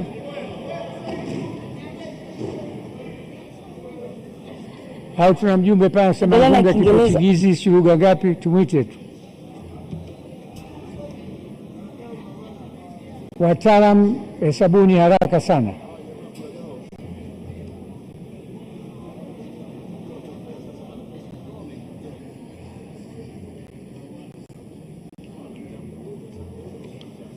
Mheshimiwa Mundani, tuna facial identification. Mmeshahesabiwa, nitaka mjiridhishe tumehesabu, tuna facial identification. Kila mtu Mundani mimi namuona hapa. Ndio utaalamu na bunge jipya ambayo katibu wetu ameliandaa.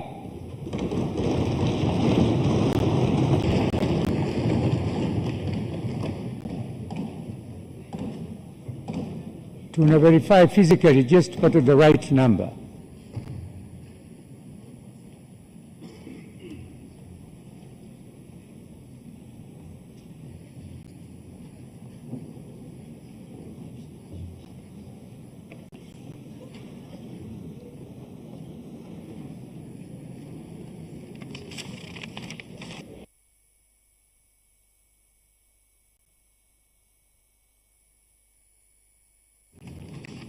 Mheshimiwa Bunge, idadi yetu kamili ni 301 na kwenye mtandao hapa inasema 301.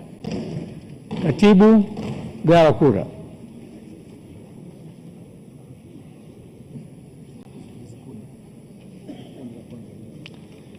Tunaanza na kundi la kwanza la tume. Tutapiga kwa kundi moja moja ili kupata uhakika wa kura ziwe halali bila shida. Kundi la tume.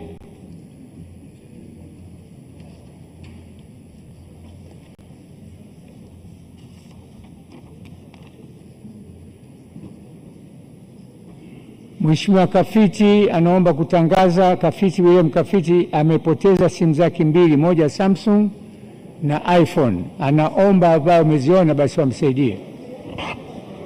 Ziko hapa Mheshimiwa Spika. Kwa mwenyekiti wake wa kamati.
Naam, tusikilize ndani ya bunge.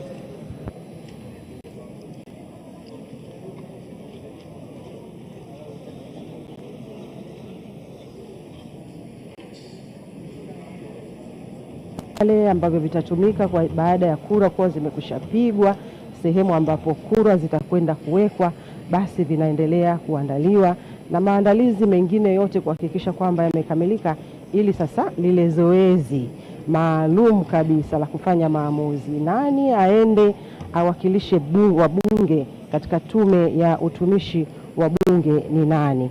Na basi kama ambavyo nimekuambia kwamba mara baada ya kukamilika kwa upigaji kura kwa upande wa tume ya utumishi wa wabunge, basi kitakachofuata pia basi ni katika sehemu zingine, na kutakuwa na wajumbe wa bunge la Africa PAP ambao nao kama ambavyo tumepewa maelekezo ni kwamba kila hatua itafanyika uchaguzi kwa peke yake ili kuondoa ule mchanganyiko kura labda za tume ya utumishi wa bunge kuchanganyikana na tume za wajumbe wa bunge la Afrika.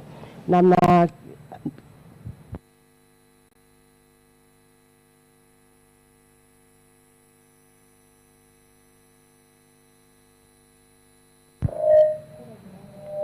Naam, kura zimekwisha anza kupigwa kwa upande wa tume ya utumishi wa bunge. Wakati zoezi likiwa linaendelea kwa upande wa tume ya utumishi wa bunge, basi tujikumbushe tume hii ina jukumu gani?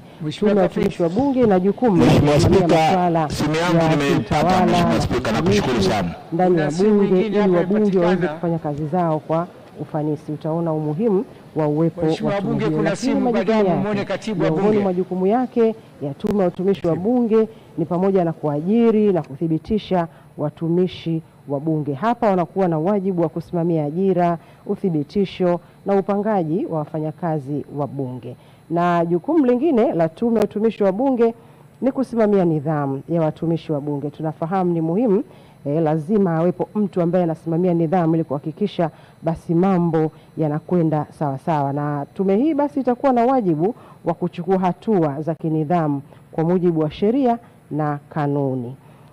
Na majukumu mengine ya tume hii ni kupandisha vyeo na maslahi ya watumishi, ambapo tume ina wajibu wa kupandisha madaraja, mishahara na kuboresha mazingira ya kazi kwa watumishi wa bunge. Lakini vile vile tume hii ina wajibu wa kutoa ushauri wa kiutawala kwa bunge. Kushauri kuhusu sera, kanuni na taratibu za uendeshaji wa bunge. Na jukumu lingine la tume hii ya utumishi wa bunge ambalo ndilo zoezi linaloendelea ndani ya ukumbi wa bunge ambapo sasa zinapigwa kura, zimepigwa na kinachoendelea ni zoezi la ukusanyaji. Basi jukumu lake lingine ni kusimamia mafunzo na maendeleo ya watumishi na vile vile kusimamia bajeti na rasilimali za wabunge. Na jukumu lingine ni kuhakikisha uhuru wa bunge kiutendaji, kulinda bunge lisitegemee au kuingiliwa na mhimili mwingine wa dola katika masuala ya kiutumishi. Mtazamaji wa Bunge TV, mimi ni Anet Andrew, lakini siko peke yangu.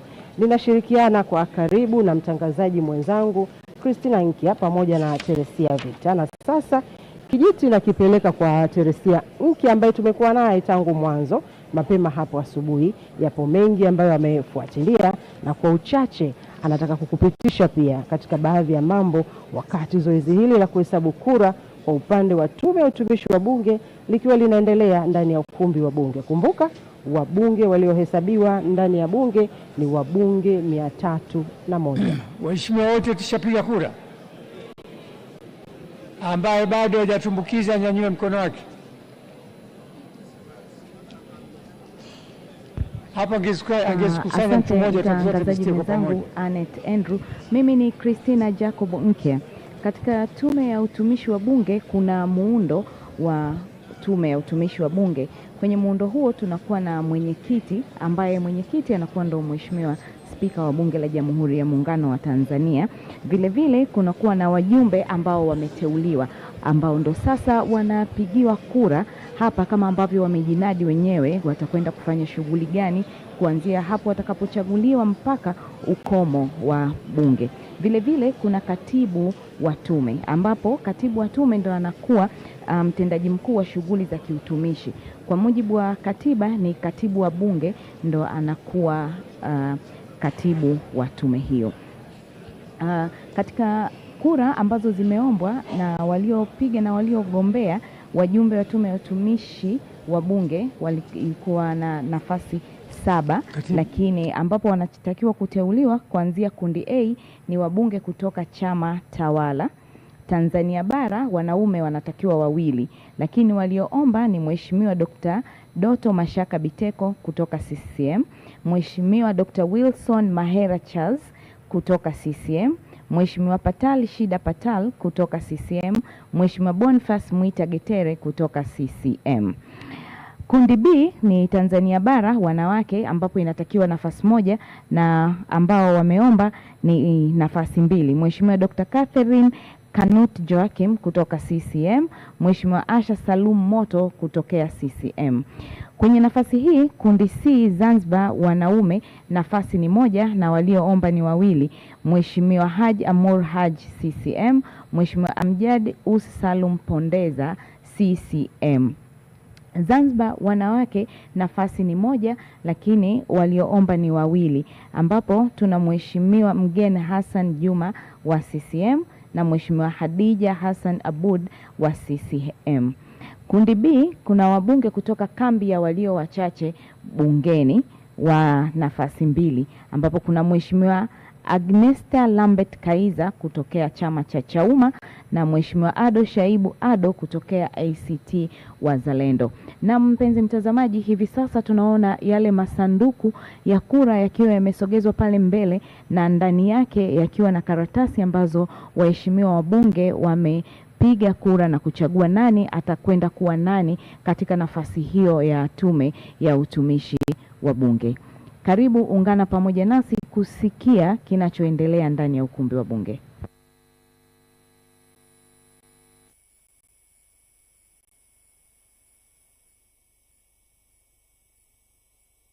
Waheshimiwa bunge, kuna mbunge yote ambaye hajapiga kura na kuitumbukiza? Going 1, going 2, going 3. Funga box hilo.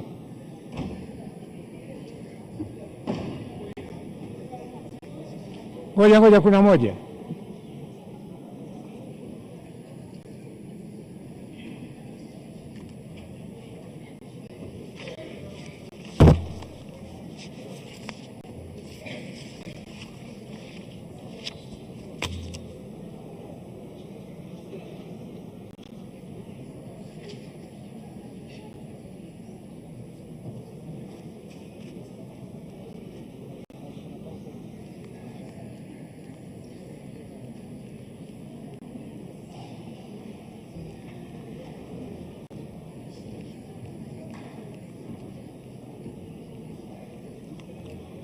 Waheshimiwa, kundi la kwanza la tume limeshakamilika.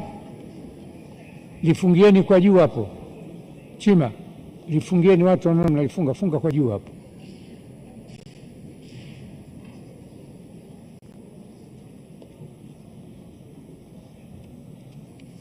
Tunakwenda kundi la pili, PAP.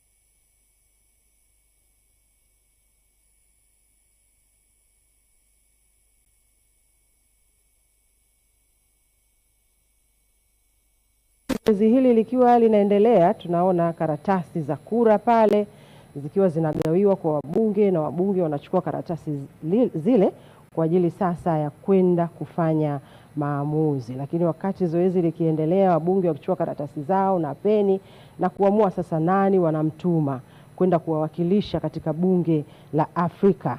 Basi tuendelee kukumbuka kupita katika ile michango ambayo ilitolewa na wabunge wakati wakiomba dhamana hiyo, ambapo tukianza tunaona kwamba kwa taasisi za kimataifa wabunge ambao wameomba sasa kugombea nafasi hizo wameomba kwamba wataibeba bendera ya Tanzania na kuipeperusha vema kwa maslahi ya Tanzania na Afrika kwa ujumla. Na kingine, wameahidi kuitangaza lugha ya Kiswahili katika taasisi hizo na matumizi yake, kwamba watakapokwenda huko basi watasema, jamani, nchini Tanzania kuna Kiswahili na Kiswahili ni lugha nzuri, uzuri wake ni huu na huu, jaribuni kuitumia. Kwa namna moja ama nyingine wamejinadi kwamba watakwenda kuipeperusha bendera ya Tanzania na kukipeperusha Kiswahili na uzuri wake, na watakwenda kuwa mabarozi kwa kuhakikisha kwamba sasa wabunge wengine katika taasisi hizo basi wanakwenda kukijua Kiswahili na wanakwenda kutumia lugha ya Kiswahili. Na hapa sina shaka, naamini kwamba sasa ile idadi ya watumiaji wa Kiswahili duniani, basi kwa namna ambavyo wao wenyewe wamejinadi, basi watakwenda kuongezeka zaidi na zaidi. Lakini ahadi nyingine, wameahidi kwamba wataitambulisha na kueleza taswira ya Tanzania na uzuri wake duniani kwa upande wa watu wake na rasilimali zilizopo Tanzania. Tanzania tuna rasilimali nyingi, tuna milima, tuna hifadhi na mambo mbalimbali. Kwa hiyo kwa pamoja hawa pia huko wanakokwenda katika taasisi za kimataifa, basi tujue kwa maneno yao wenyewe tuna mabalozi wazuri ambao watakwenda kuzinadi rasilimali mbalimbali zinazopatikana Tanzania, lakini na uzuri na ukarimu wa Watanzania kwa ujumla. Ahadi nyingine ni kuwakilisha Tanzania kwa weledi na mapenzi makubwa. Wameomba waaminiwe kwamba wao ni wazalendo, wanaipenda Tanzania, na huko watakapokwenda basi watatanguliza maslahi ya taifa la Tanzania. Kwamba hapa sasa watahakikisha wanaisema Tanzania vizuri na Tanzania inaendelea kuheshimika, lakini maslahi ya Tanzania hawataruhusu kwa namna moja ama nyingine yaingiliwe kwa nia isiyo njema, nia isiyoitakia mema Tanzania. Na tukiwa tunaendelea kupitia miongoni mwa sera ama ahadi ambazo wamezitoa wagombea katika nafasi mbalimbali, na hapa tunaangalia nafasi katika taasisi zile za kimataifa, ambapo ikiwepo ile ya ujumbe wa bunge la Afrika, ambayo ndilo zoezi ambalo linaendelea sasa ndani ya bunge, maandalizi yake ili kuhakikisha sasa wabunge wanafanya maamuzi. Kuna mbunge hajapata karatasi bado? Ana uzoefu gani? Ana uzalendo gani? Basi sasa ndani ya ukumbi wa bunge ndio wanapata karatasi maalum ambazo zina majina ya wagombea na wabunge. Sasa wale 301, kumbuka wabunge Musa Azan Zungu alikwambia wabunge waliopo ambao wamehesabiwa ndani ya bunge ni wabunge 301. Kwa hiyo sasa naona pale zoezi la ugawaji karatasi, ile ni ishara kwamba zoezi la ugawaji karatasi kwa ajili ya kufanya maamuzi limekamilika, na wabunge tayari miongoni mwao wamekushafanya maamuzi, na kile kisanduku cha kukusanya kura ndio ambacho kinaendelea. Na sisi basi tuendelee tu kupitia miongoni mwa michango ambayo ilitolewa na wabunge kwa pamoja, na michango hii tumeijumuisha kwa taasisi zote, lakini zile za kimataifa. tumeanza na taasisi hii ambayo ni uwakilishi wa bunge la Afrika PAP, ambalo ndilo zoezi linaloendelea, lakini pia kuna jukwaa la wabunge wa Jumuiya ya Maendeleo ya Nchi za Kusini mwa Afrika SADC PF, lakini pia tuna Umoja wa Mabunge Duniani IPU, na kumbuka hapa Tanzania tayari ilikwisha peperusha bendera yake ya aina yake, ambapo rais wa Umoja wa Mabunge Duniani IPU si mwingine ni spika mstaafu Dr. Tulia. Lakini pia uwakilishi mwingine basi ni uwakilishi wa Umoja wa Maziwa Makuu BRICS. Hapo napo zipo nafasi ambazo zinagombewa ndani ya ukumbi wa bunge. Zoezi linaloendelea ni upigaji kura na maamuzi yanafanyika kwa kundi moja moja. Kama ambavyo nimekuambia, kuna makundi matano. Upande wa kundi la Tume ya Utumishi wa Bunge, tunachokingojea ni zoezi lile likikamilika la kuhesabu, tujue nani anakwenda kuwa mjumbe wa Tume ya Utumishi wa Bunge. Lakini maamuzi ambayo yanafanyika sasa ndani ya ukumbi wa bunge, ambayo wabunge sasa wanaamua nani wanamtuma katika bunge la Afrika, ndilo zoezi ambalo linaendelea ndani ya ukumbi wa bunge, na punde tu linaashiria kwamba linakwenda kukamilika. Na wakati zoezi hilo likiendelea, mtazamaji wa Bunge TV, basi tuendelee kujikumbusha zile ahadi ambazo wabunge ambao wanagombea hizo nafasi 5 ambazo nimekuambia wamezitoa wakati wakiomba waaminiwe kwamba wao wanaomba wakawakilishe katika Tume ya Utumishi wa Bunge, lakini wakawakilishe katika taasisi za kimataifa. Basi tuendelee kuzipitia. Miongoni mwa ahadi hizo ni kwamba wamesema wanafahamu kama taifa linatekeleza mpango wa maendeleo, na huu ni ule mpango wa dira ya maendeleo ya taifa wa mwaka 2025 ambao utatekelezwa mpaka mwaka 2050. Na wamesema ili dira hiyo iwe na maendeleo yale ambayo yanahitajika, yani dira itokee kama ambavyo imewekwa katika dira, basi sisi kama taifa hatuwezi kujifungia peke yetu na tukasema tutafanikiwa. Tunahitaji ushirikiano wa kimataifa kwa maana ya nchi zingine duniani ili kuweza kueleza mambo yetu pale wanapotuunga mkono, pale wanapotutia moyo, ili tuende pamoja. Mtazamaji wa Bunge TV, tusikilize nini kinaendelea ndani ya bunge.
Mekamilisha.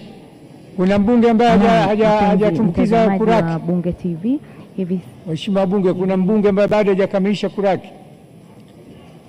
Funga box hilo.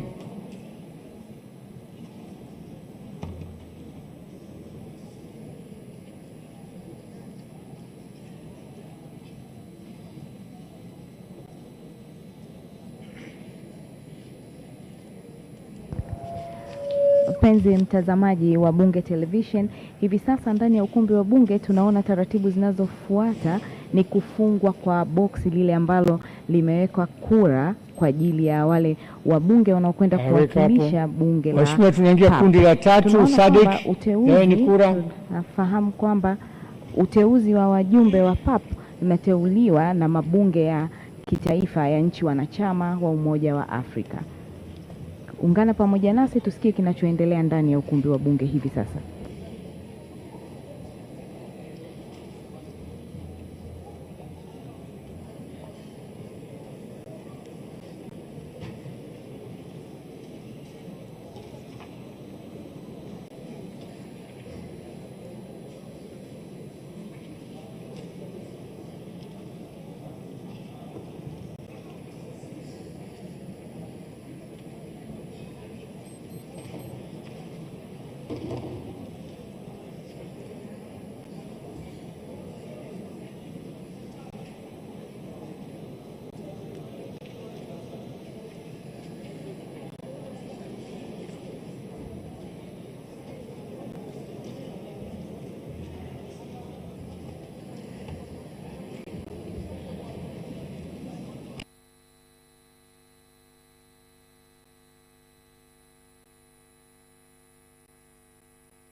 Naam, mtazamaji wa Bunge TV ndani ya ukumbi wa Bunge, basi zoezi la upigaji kura lingali likiendelea, na punde tu tumetoka kuhitimisha makundi mawili.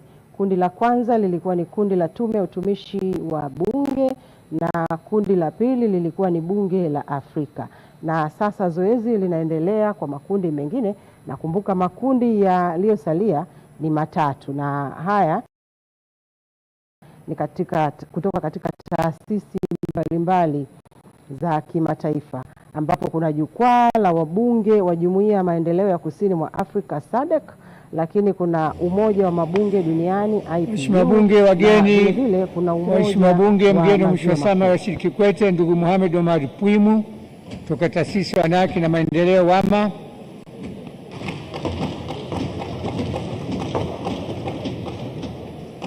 wageni watembea bunge kwa ajili ya mafunzo, madaktari bingwa na wataalamu wa lishe kutoka taasisi ya mifupa moyo ya jijini Dar es Salaam,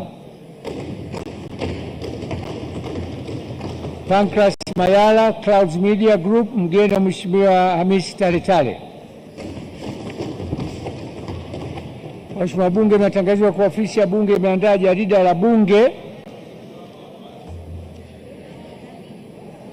toleo la 11. Jarida hili linaeleza masuala mbalimbali ya kibunge ikiwemo matukio yaliyojiri wakati wa mkutano wa bunge wa kwanza na baadhi ya matukio kabla kuzinduliwa kwa bunge la 13. Jarida hilo limeshawekwa kwenye vishikwambi vyenu na mengine mtagaiwa.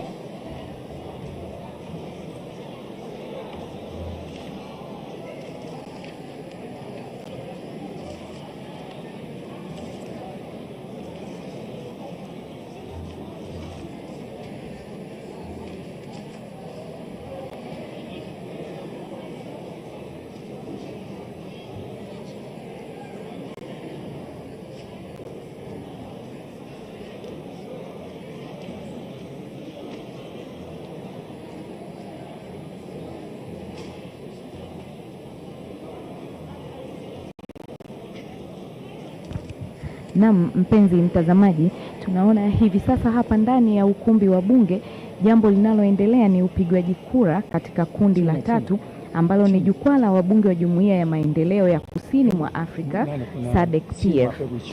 SADC-PF kuundwa kwake limeundwa kikanda ambalo linakutanisha wabunge mbalimbali kutoka nchi mwanachama wa Jumuiya ya Maendeleo ya Kusini mwa Afrika, yaani SADC.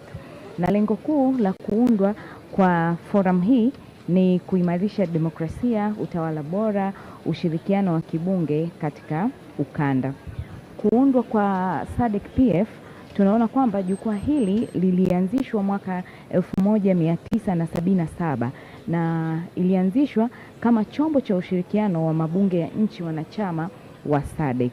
Vile vile makao makuu ya chama hiki yako Windhoek, Namibia.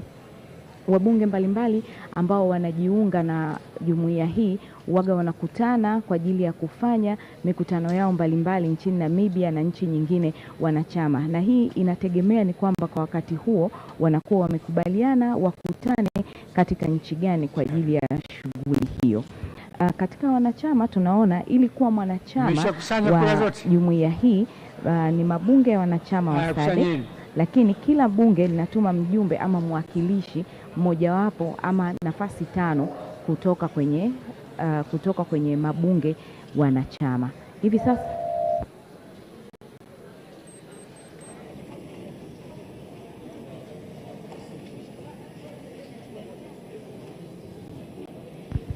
mpenzi mtazamaji, kinachoendelea hapa ndani hivi sasa ni ukusanywaji wa zile kura ambazo zimepigwa kwa ajili ya jumuiya hii.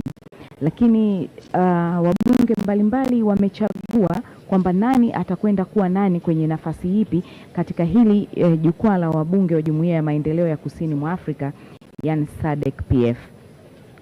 Zipo taratibu mbalimbali kwa ajili ya kufanya SADC-PF. Taratibu hizo ni kama vile uteuzi wa wajumbe, ambapo wabunge hao wanateuliwa kitaifa, na vile vile inategemea ni mbunge wa muda ama wa kitaifa. Vile vile kuna mikutano mingi ambayo inafanyika katika SADC. Mkutano mkuu, yani ni preliminary assembly, na kuna kamati kuu kama vile ambazo hizo kamati zinajadiliana na kufanya mambo ya demokrasia na utawala bora, masuala ya jinsia na usawa, biashara, viwanda na fedha, afya, elimu na masuala ya kijamii. Kwa hivyo tunaona kwamba jamii hii ama jukwaa hili ni muhimu sana kwa nchi wanachama kwa ajili ya kushirikiana katika kuleta demokrasia nchini na kwenye nchi zingine. Vile vile kuna uamuzi ambao unatolewa kwenye hili jukwaa la wabunge wa Jumuiya ya Maendeleo ya Kusini mwa Afrika. Maamuzi hayo huwaga ni makubaliano ama kura pale inapohitajika kupigwa kura. Labda kuna wakati inatokea mjumbe mmoja anakuwa ameondoka duniani ama kuna jambo lolote limetokea, basi wanapiga tena kura kwa ajili ya kuchagua mjumbe wa jukwaa hilo. Vile vile kuna majukumu ya wajumbe katika jukwaa hili.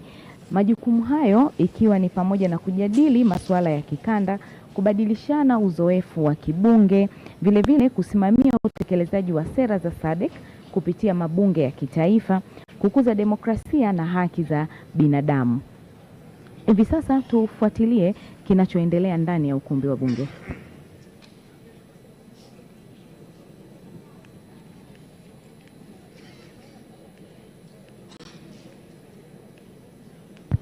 Naam, tunaona pale wasaidizi wa bunge, kila bunge wakiwa wanasogea mbele pale wakiwa na masanduku yale ya kura, na hii ni kuashiria kwamba sasa maamuzi kwa upande wa kinyang'anyiro hichi cha jukwaa la wabunge wa Jumuiya ya Maendeleo ya Kusini mwa Afrika SADC PF, kwamba sasa wabunge wamekwisha fanya maamuzi na kitakachofuata muda si mrefu basi ni yale masanduku kufungwa na kupelekwa.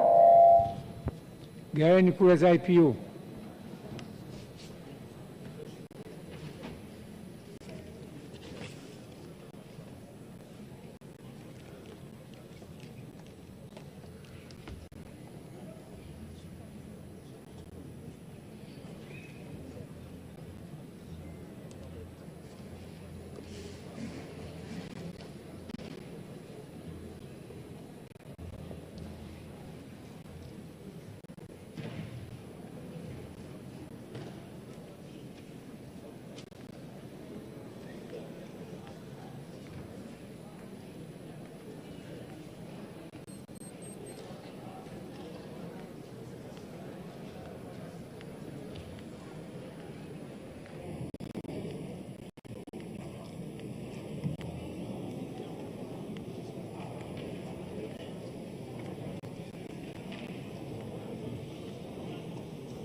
Na mtazamaji wa Bunge TV ambaye huenda ndio kwanza unajiunga nasi, kumbuka tupo katika matangazo ya moja kwa moja kutoka katika Bunge la Jamhuri ya Muungano wa Tanzania, ambapo zoezi linaloendelea ndani ya ukumbi wa Bunge basi ni uchaguzi wa wajumbe kwenye taasisi mbalimbali, na taasisi hizo ni 5. Taasisi ya kwanza ni Tume ya Utumishi wa Bunge, lakini taasisi 4 zinazosalia ni taasisi za kimataifa, ambapo kuna uwakilishi wa Bunge la Afrika ambapo napo tayari wabunge wamekwisha piga kura, lakini kuna uwakilishi wa jukwaa la wabunge wa Jumuiya ya Maendeleo ya Kusini mwa Afrika SADC PF, na vile vile kuna uwakilishi wa Umoja wa Mabunge Duniani IPU, na kundi la 5 basi ni uwakilishi katika wajumbe wa Umoja wa Maziwa Makuu BRICS. Na tayari mpaka hivi sasa tayari uwakilishi katika makundi 3 wa bunge wamekwisha piga kura, na kura zimeshapelekwa mahali likingoja. Zoezi linalongojewa itakuwa ni zoezi la kuhesabu kura. Nikukumbushe tu katika hizo sehemu 3 ambazo tayari wabunge wamekwisha piga kura, ya kwanza ni Tume ya Utumishi wa Bunge, na vile vile ni ujumbe katika Bunge la Afrika, na tayari wamepiga kura kwa upande wa jukwaa la wabunge wa Jumuiya ya Maendeleo ya Kusini mwa Afrika SADC PF. Na hivi sasa zoezi linaloendelea ndani ya ukumbi wa bunge basi ni wabunge wanapewa sasa zile karatasi kwa upande wa kinyang'anyiro cha Umoja wa Mabunge Duniani IPU.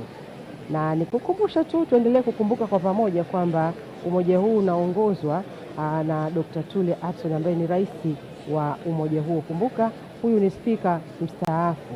Na ndani ya bunge basi ndicho kinyang'anyiro ambacho wabunge wanaendelea kupiga kura ili tupate sasa uwakilishi wa kina nani wanakwenda kuiwakilisha Tanzania katika bunge tunakusanya kura duniani kama wajumbe.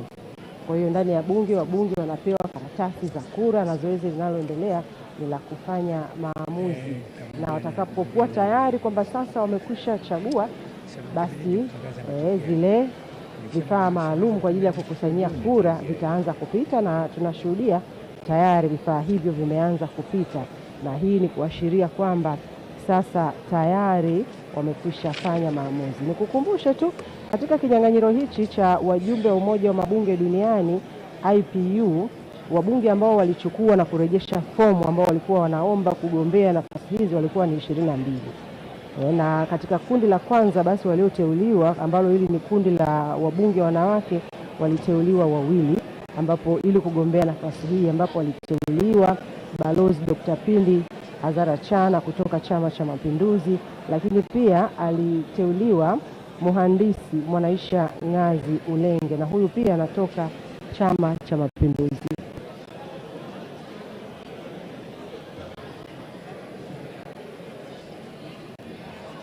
Na kwa upande wa wawakilishi kutoka Zanzibar nafasi ni moja, lakini wanaogombea ambao sasa walikidhi vigezo waliteuliwa ni wawili. Hapa aliteuliwa Dr. Zeyana Abdalla Hamadi, na huyu ni kutoka Chama cha Mapinduzi CCM, na vile vile aliteuliwa Yuma Omar, na huyu ni kutoka Chama cha Mapinduzi.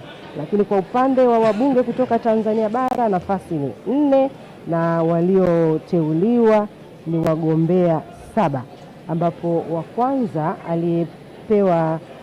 aliyepata uteuzi ili kugombea katika kinyang'anyiro hichi alikuwa ni mhandisi Fatma Rambo, na huyu ni kutoka Chama cha Mapinduzi CCM, na wa pili alikuwa ni Elbariki Emanuel Kingu, na huyu ni mbunge kutoka Chama cha Mapinduzi, na wa tatu alikuwa ni Aisha Juma Feruse, na huyu ni kutoka Chama cha Mapinduzi, na wa nne alikuwa ni Rashid Shangazi, na huyu vile vile ni kutoka Chama cha Mapinduzi, Emmanuel Kingu kutoka Chama cha Mapinduzi, na wa sita alikuwa ni Dr. Emmanuel Kambaji Nuwasa, na huyu ni kutoka Chama cha Mapinduzi, na wa saba alikuwa ni Yahaya Ismail Nangwanda, na huyu ni kutoka Chama cha Mapinduzi. Wa nane alikuwa ni Mheshimiwa Zuberi Yahaya Mfaume. Mtazamaji wa Bunge TV, kumbuka tu mimi ninaendelea kukupitisha katika miongoni mwa watu wa wabunge ambao wameteuliwa kugombea nafasi ya ujumbe wa Umoja wa Mabunge Duniani IPU, na kwa nafasi ya kundi la wabunge wa kambi ya walio wachache nafasi ni moja, na hapa aliyeteuliwa kugombea nafasi hii alikuwa ni Kiza Mayaya, na huyu ni kutoka chama cha ACT Wazalendo. Mtazamaji wa Bunge TV, bila shaka tunaenda pamoja, na umeona wale wajumbe ambao wanagombea nafasi hizo.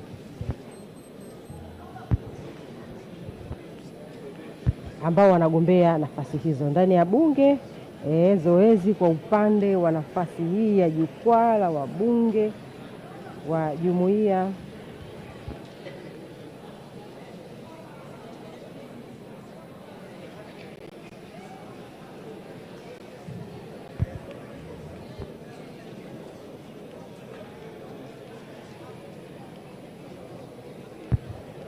na kwa nafasi ya Umoja wa Mabunge Duniani IPU ndio zoezi linaendelea, na bila shaka punde litakwenda kuhitimishwa, kwa sababu tunaona zoezi la ukusanyaji kura zimeshapigwa, linaendelea kukusanywa na kuwekwa pale mbele, na baadaye kwenda sasa katika sehemu maalum ambako zinahifadhiwa, likiwa linangojea zoezi la kwenda kuhesabu kura hizo. Wakati zoezi hilo likiwa linaendelea, basi tuendelee pia kujikumbusha, kumbuka wagombea katika nafasi zote hizi 5 walikuwa ni wagombea 50 na wote wamepata nafasi ya kunadi sera zao, ahadi zao na uwezo wao na namna walivyojipanga kwenda kutumika katika nafasi hizo, na wengi wao wametaja uwezo wao, niongeza muda mpaka tumalize shughuli ya leo, namna ambavyo wanaubeba uzalendo katika kila nafasi ambayo watakwenda kuhudumu, kwamba Watanzania wasitie shaka, wao wanaifahamu Tanzania,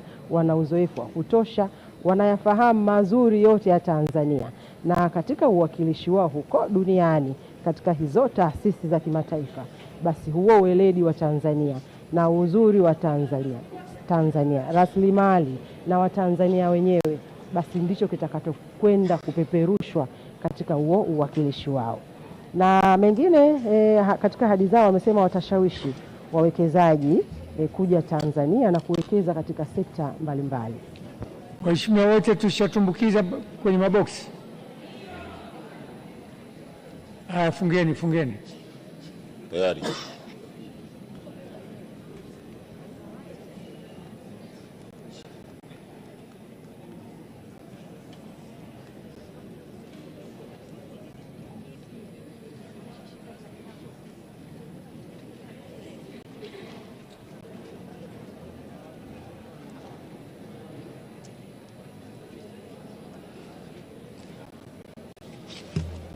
Ni kundi la 5 la mwisho,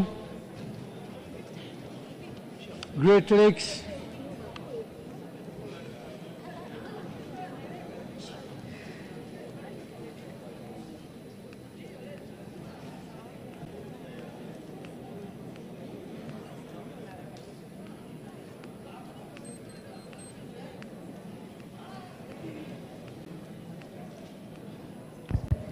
Naam, mpenzi mtazamaji, hivi sasa ni kundi la 5 ambalo linakwenda kupigiwa kura na waheshimiwa wabunge ndani ya ukumbi wa bunge. Kundi hili si lingine, ni Umoja wa Maziwa Makuu, yani Great Lakes.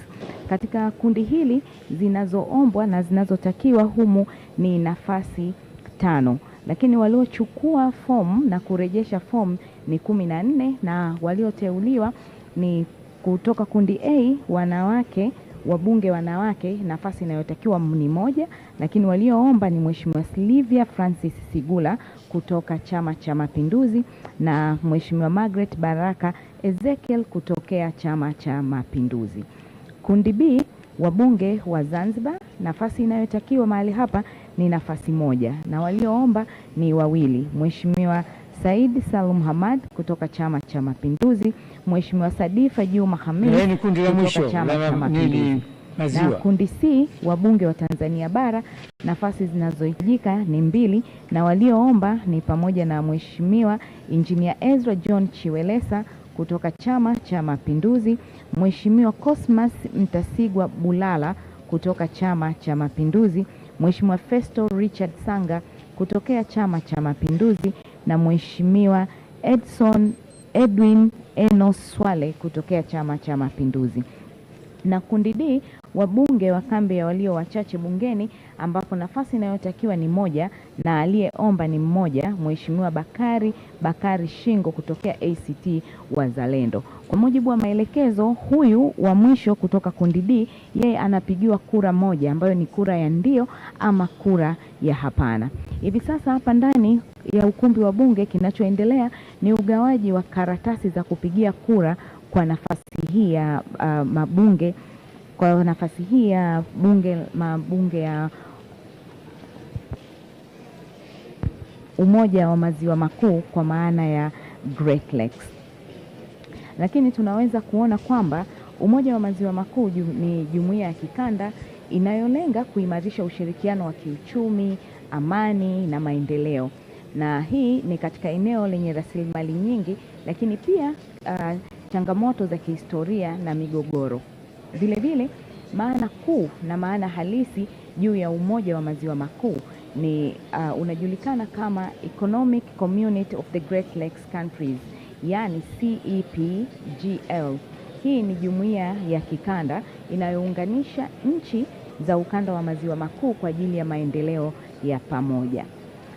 Vile vile, katika kuundwa kwake kwenye Maziwa Makuu kuna umoja ambao ulianzishwa mwaka 1976 kupitia mkataba wa Gisenyi, na makao makuu ya maziwa makuu haya upo Gisenyi nchini Rwanda. Tuna nchi wanachama kutokea maziwa makuu ambazo nchi hizo ni Rwanda, Burundi, Jumuiya ya Kidemokrasia ya Kongo yaani DRC. Na malengo makubwa, Mheshimiwa Bunge, kuna simu nyingine imepotea Engineer Fatma, tunaomba mtu ambaye ameiona malengo ya kukuza ushirikiano ailete kwa katibu hapa, biashara, kuimarisha amani, usalama na mshikamano wa kikanda. Vile vile kusimamia rasilimali za pamoja hasa maziwa na nishati. Vile vile kuboresha maisha ya wananchi wa ukanda huu wa maziwa makuu. Kunazo taratibu mbalimbali za kuundwa kwa maziwa makuu. Maziwa makuu yanaundwa kutokana na mkutano wa wakuu wa nchi pamoja na serikali ama chombo cha juu cha maamuzi. Vile vile baraza la mawaziri ambao hapa wanasimamia utekelezaji wa maamuzi. Secretariat ya maziwa makuu ambayo yenyewe inaratibu shughuli za kila siku.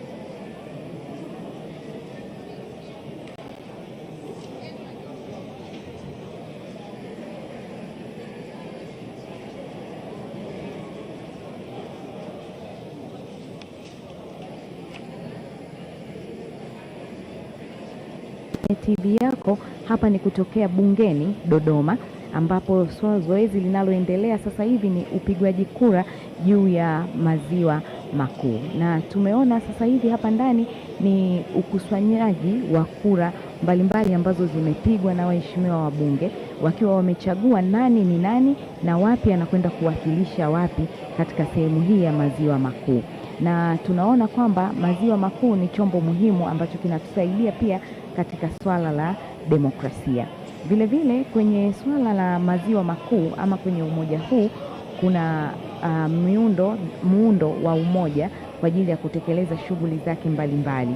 Katika hili tumeona kuna baraza la mawaziri ambalo lenyewe kazi yake ni kusimamia utekelezaji wa maamuzi. Vile vile kuna secretariat ya maziwa makuu ambayo yenyewe inaratibu shughuli za kila siku. Vile vile ndani ya hii maziwa makuu kuna taasisi maalum ambapo kuna benki ya maendeleo ya maziwa makuu, taasisi ya nishati ya maziwa makuu. Hii benki ni kwa ajili ya zile ambazo wanahifadhi pesa zao kwa ajili ya kufanya maendeleo na kusaidia nchi wanachama. Sheria na misingi ya kisheria kutokea kwenye maziwa makuu. Hapa tunaona kwamba mikataba ambayo imetengenezwa ni mkataba wa Gisenyi ambao kama nilitangulia kusema pale awali ni mkataba ambao umeundwa mwaka 1976. Hapa ndani kuna itifaki na makubaliano ya ushirikiano kati ya nchi wanachama na nchi ambazo zinashirikiana ndani ya maziwa makuu. Kuna maazimio ya vyombo vya maamuzi vya umoja. Sheria hizi zenyewe huwa zinalenga kuheshimu ukuu wa nchi mwanachama, lakini vile vile kuhakikisha ushirikiano wa hiari na wa manufaa ya pamoja. Hivi sasa bado ukusanyaji wa kura unaendelea ndani ya ukumbi wa bunge ili kuhakikisha kila mmoja anapata haki ya kukifanya kile ambacho wametumwa kukifanya ama wamedhamiria kukifanya, ili kila mmoja aende akaiwakilishe nchi wanachama huko kwenye umoja wa maziwa makuu. Na vipi kwenye umoja na umuhimu wa umoja wa maziwa haya? Katika umuhimu ni pamoja na kuchangia amani na utulivu wa kikanda, kufungua fursa za biashara na maendeleo, kusaidia usimamizi wa rasilimali za pamoja, vile vile huimarisha mshikamano wa kisiasa na kijamii. Hivi sasa tunaona maboksi yale yaliyobeba zile kura yakiwa yamesogezwa pale mbele. Waheshimiwa bunge wote tumeshatupiza kura zetu. Tupate maelekezo zaidi. Hebu keti, nenda kwa wagetere pale.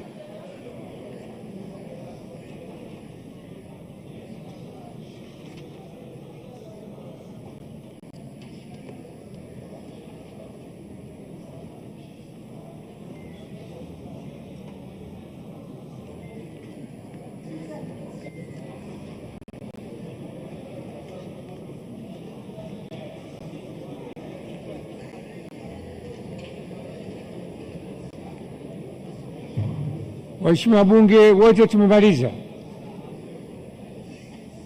Funga.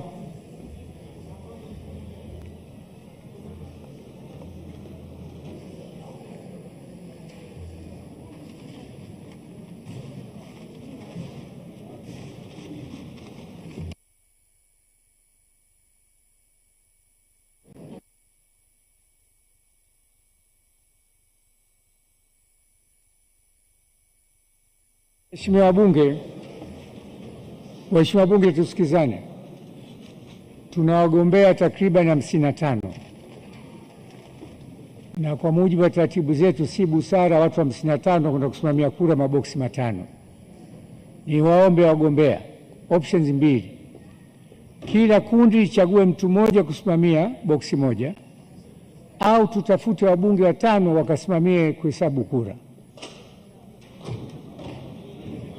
Kundi la tume, aidha tumpate mgombea mmoja au tupate mbunge aende akasimamie kura. Jessica Magufuli. Nani? Jessica Magufuli, Mheshimiwa Spika. Adili Abudu. Subirini jamani, subirini. Umemtaja? Kafiti Mheshimiwa Jessica Magufuli, Mheshimiwa. Upande wa tume. Watani. Esther Magufuli. Simama hapo. Esther, simama hapo. Hivi lazima tuulize maswali. Kundi la PAP. Sashisha Mafue. Asia Sharif. Nani? Sashisha Mafue. Asia Mheshimiwa. Mafue yupo? Aishi. Mafue. Simama hapo. Kundi la Sadek. Aishi. Tale. Eti akalile kura za mkewe Aishi.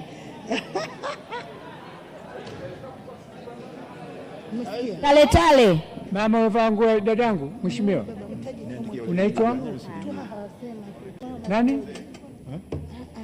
Aishi. Maboksi 5 pekee ni huko. Nimeshafunga. Aishi. Mheshimiwa Aishi. Aishi. Mheshimiwa Aishi. Mheshimiwa Aishi, kundi la Sadik. Kundi la 4. Mheshimiwa Mary Chatanda. IPU. Mheshimiwa Mary Chatanda. Kafiti William Kafiti. Mheshimiwa Mary Chatanda. Mheshimiwa Mary Chatanda. Amna. Babu Tale.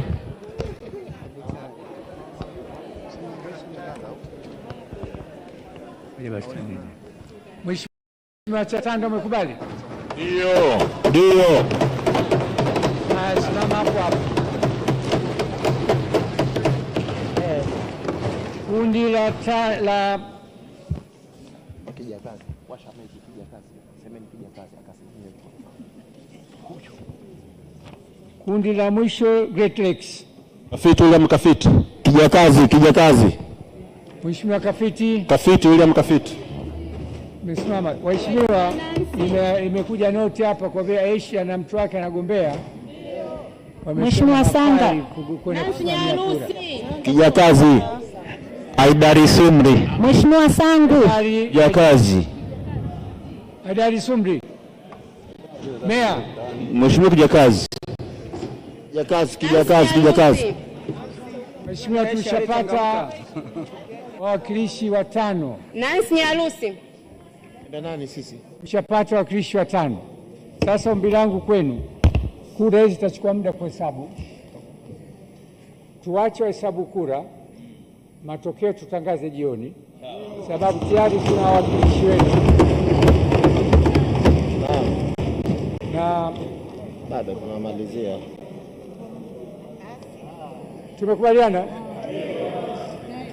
Matokeo yatatangazwa jioni saa 11. Tunao mawakala, maboksi yametoka hapa yamefungwa. Mawakala njoni msimame hapa. Mawakala njoni msimame hapa. Sisi kwenda nani?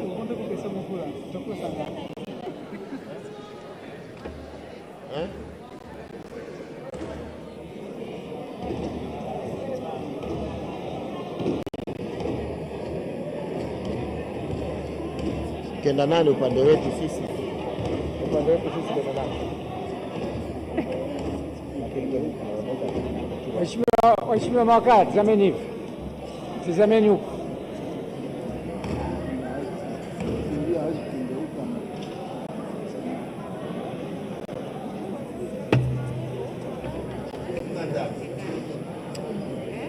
Waheshimiwa wabunge, mbona mko wengi? 6. Wanatakiwa 5, mbona mko 6? Bado mmoja.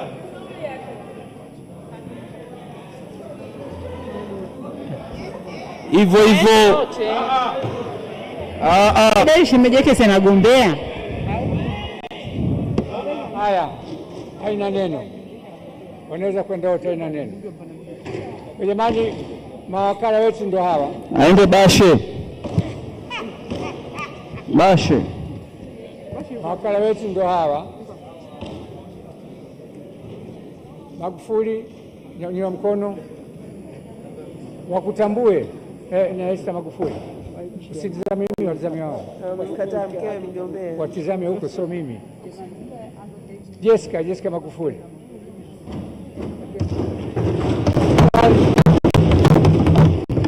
Samia Haidar.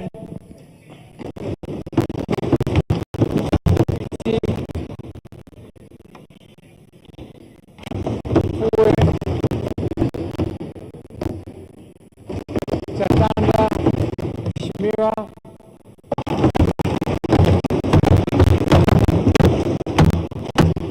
Sasa na dada yetu Roho ya wananchi, naitwa Asma, Mheshimiwa Asma. Sia Sharifu. Haya, naomba sasa tuelekee chumba cha kuhesabia kura.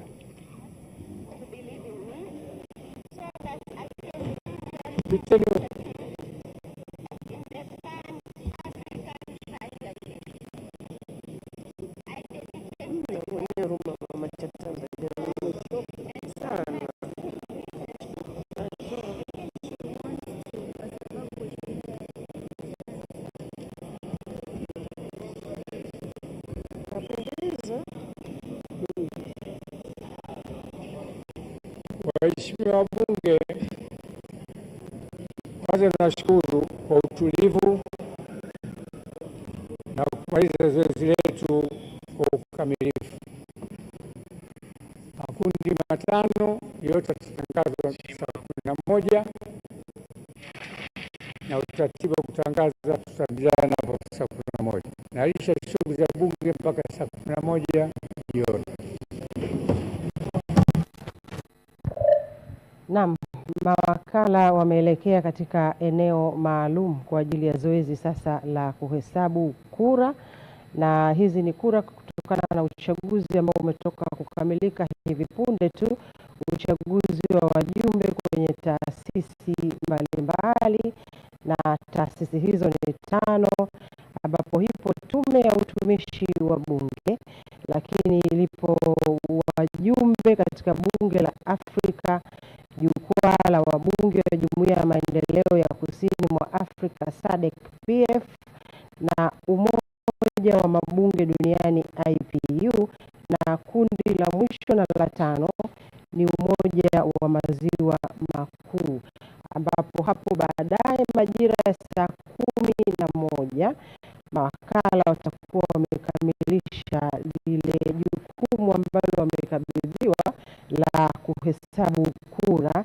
na ndipo matokeo ya washindi katika vinyang'anyiro hivi yatawekwa bayana. Lakini kumbuka tu kwa maendeleo ya sekta ya utalii na huduma za hoteli nchini, Park Hotel iliyopo Kaloleni katikati ya jiji la Arusha ni fahari ya Tanzania. Ina bwawa la kisasa la kuogelea na kupumzika kwa watu wa rika zote, mapokezi yenye ubora hapa. Utapata kahawa safi na vinywaji baridi vya kila aina. Lifti za kisasa za kupeleka kwenye floor 13 zenye vyumba zaidi ya 100. Vyumba vya kulala vyenye mazingira salama na tulivu, vyenye joto la upendo na baridi ya starehe. Kumbi za mikutano zenye vifaa vya kisasa, mazungumzo ya kitaifa na kimataifa. Sehemu nadhifu ya chakula yenye kuleta hamu, vyakula vyenye viwango vya ubora wa afya. Baada ya uchovu wa kutwa nzima, kuna baa ya kipekee kwa jioni yako ya kukumbukwa. Karibu Parrot Hotel kuonja ladha mpya ya maisha.